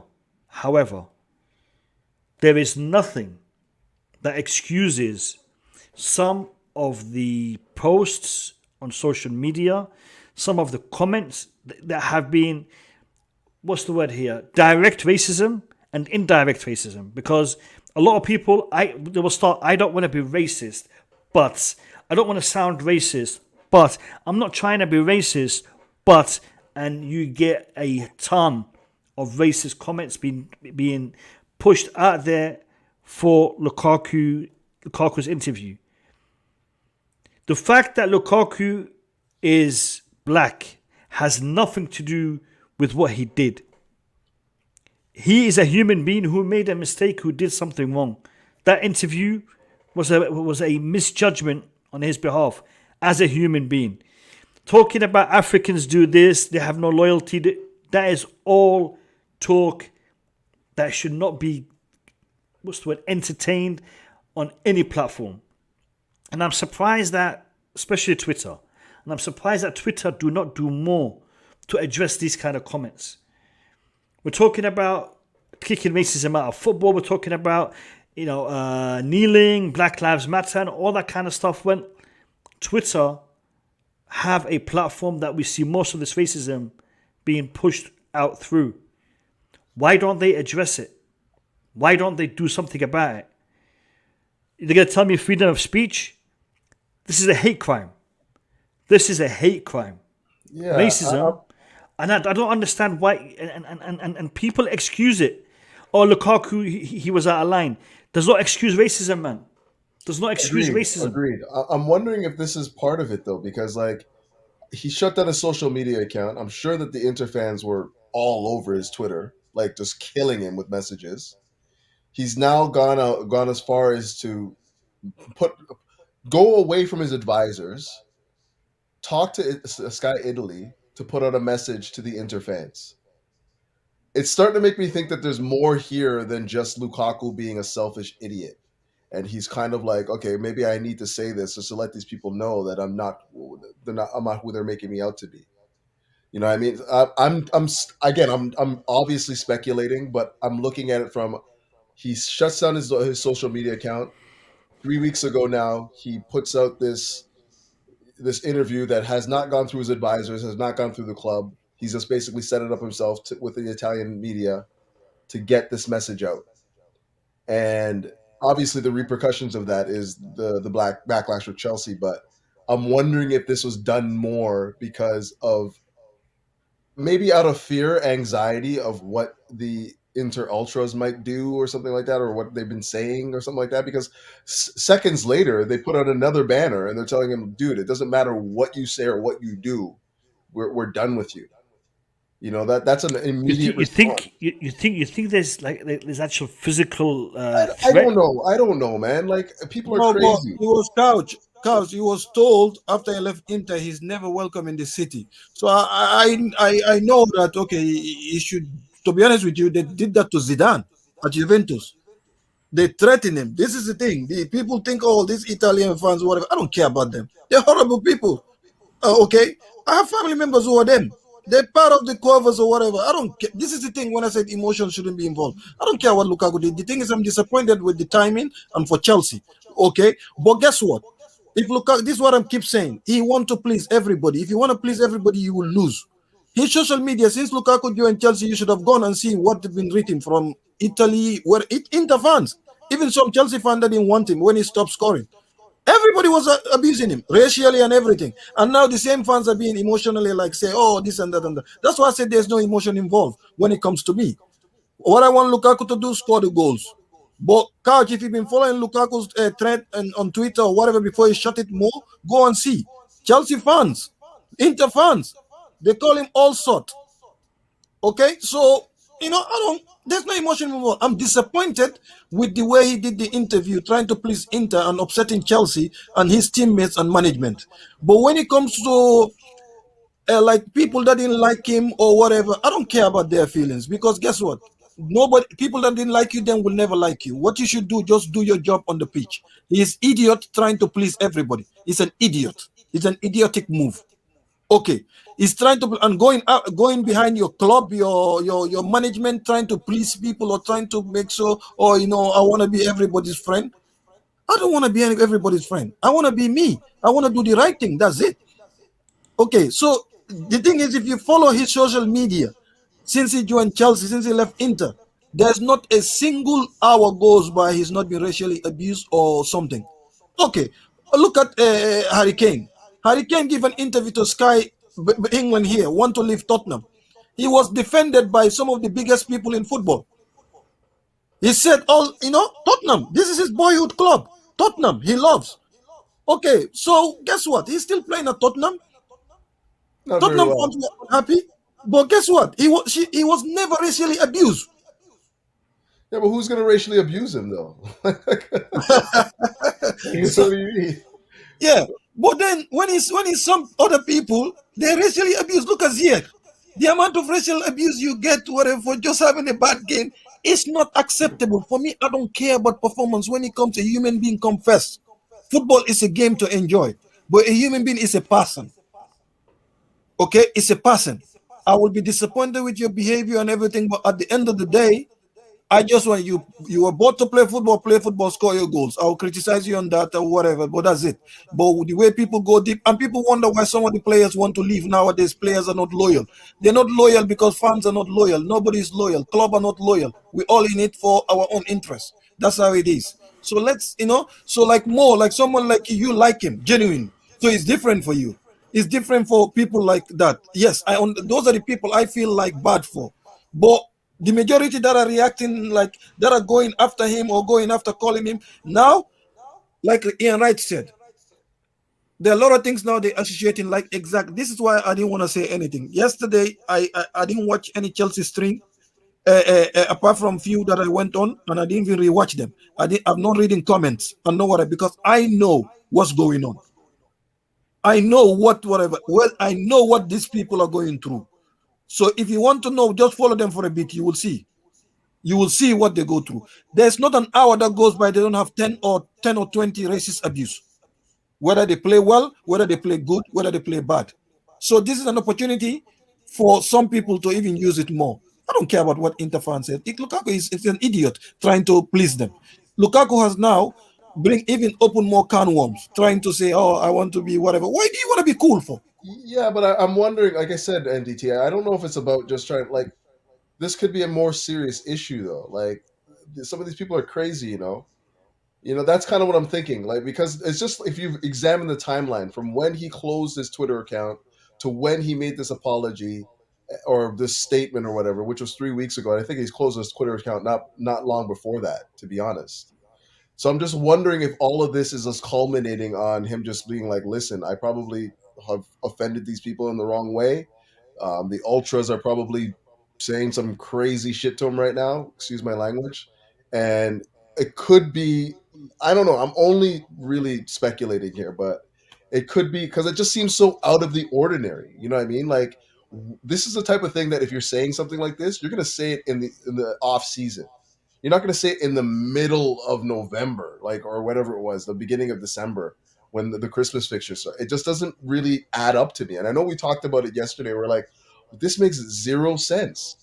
There has to be more to the reason why he's pandering to these Inter fans right now. There has to be more to it, because for a guy that's had a degree in public relations and whatnot, for him to take this opportunity, Chelsea in its busiest period, to basically show an outpouring to Inter Milan, there has to be something to it. That's all I'm saying.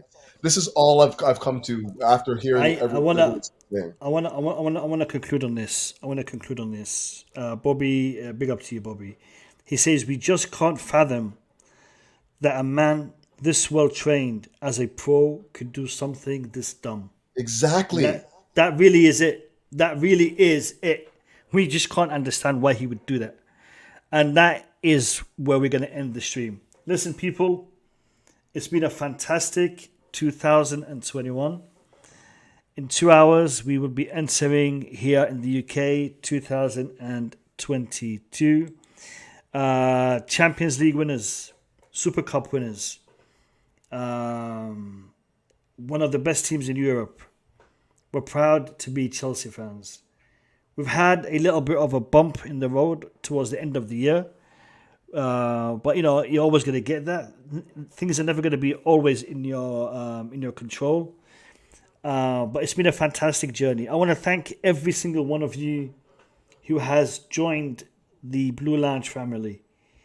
At the start of the year, I think I was on 3,000 subscribers. So we've had nearly 6,000 subscribers this year, which is a very good achievement for the Blue Lounge. Yeah, Mo, before you go, there's a rumor circulating that Chelsea versus Liverpool is in danger of being called off. Is that true? I've seen that rumor. I can't confirm it. I have seen that rumor. I have seen it.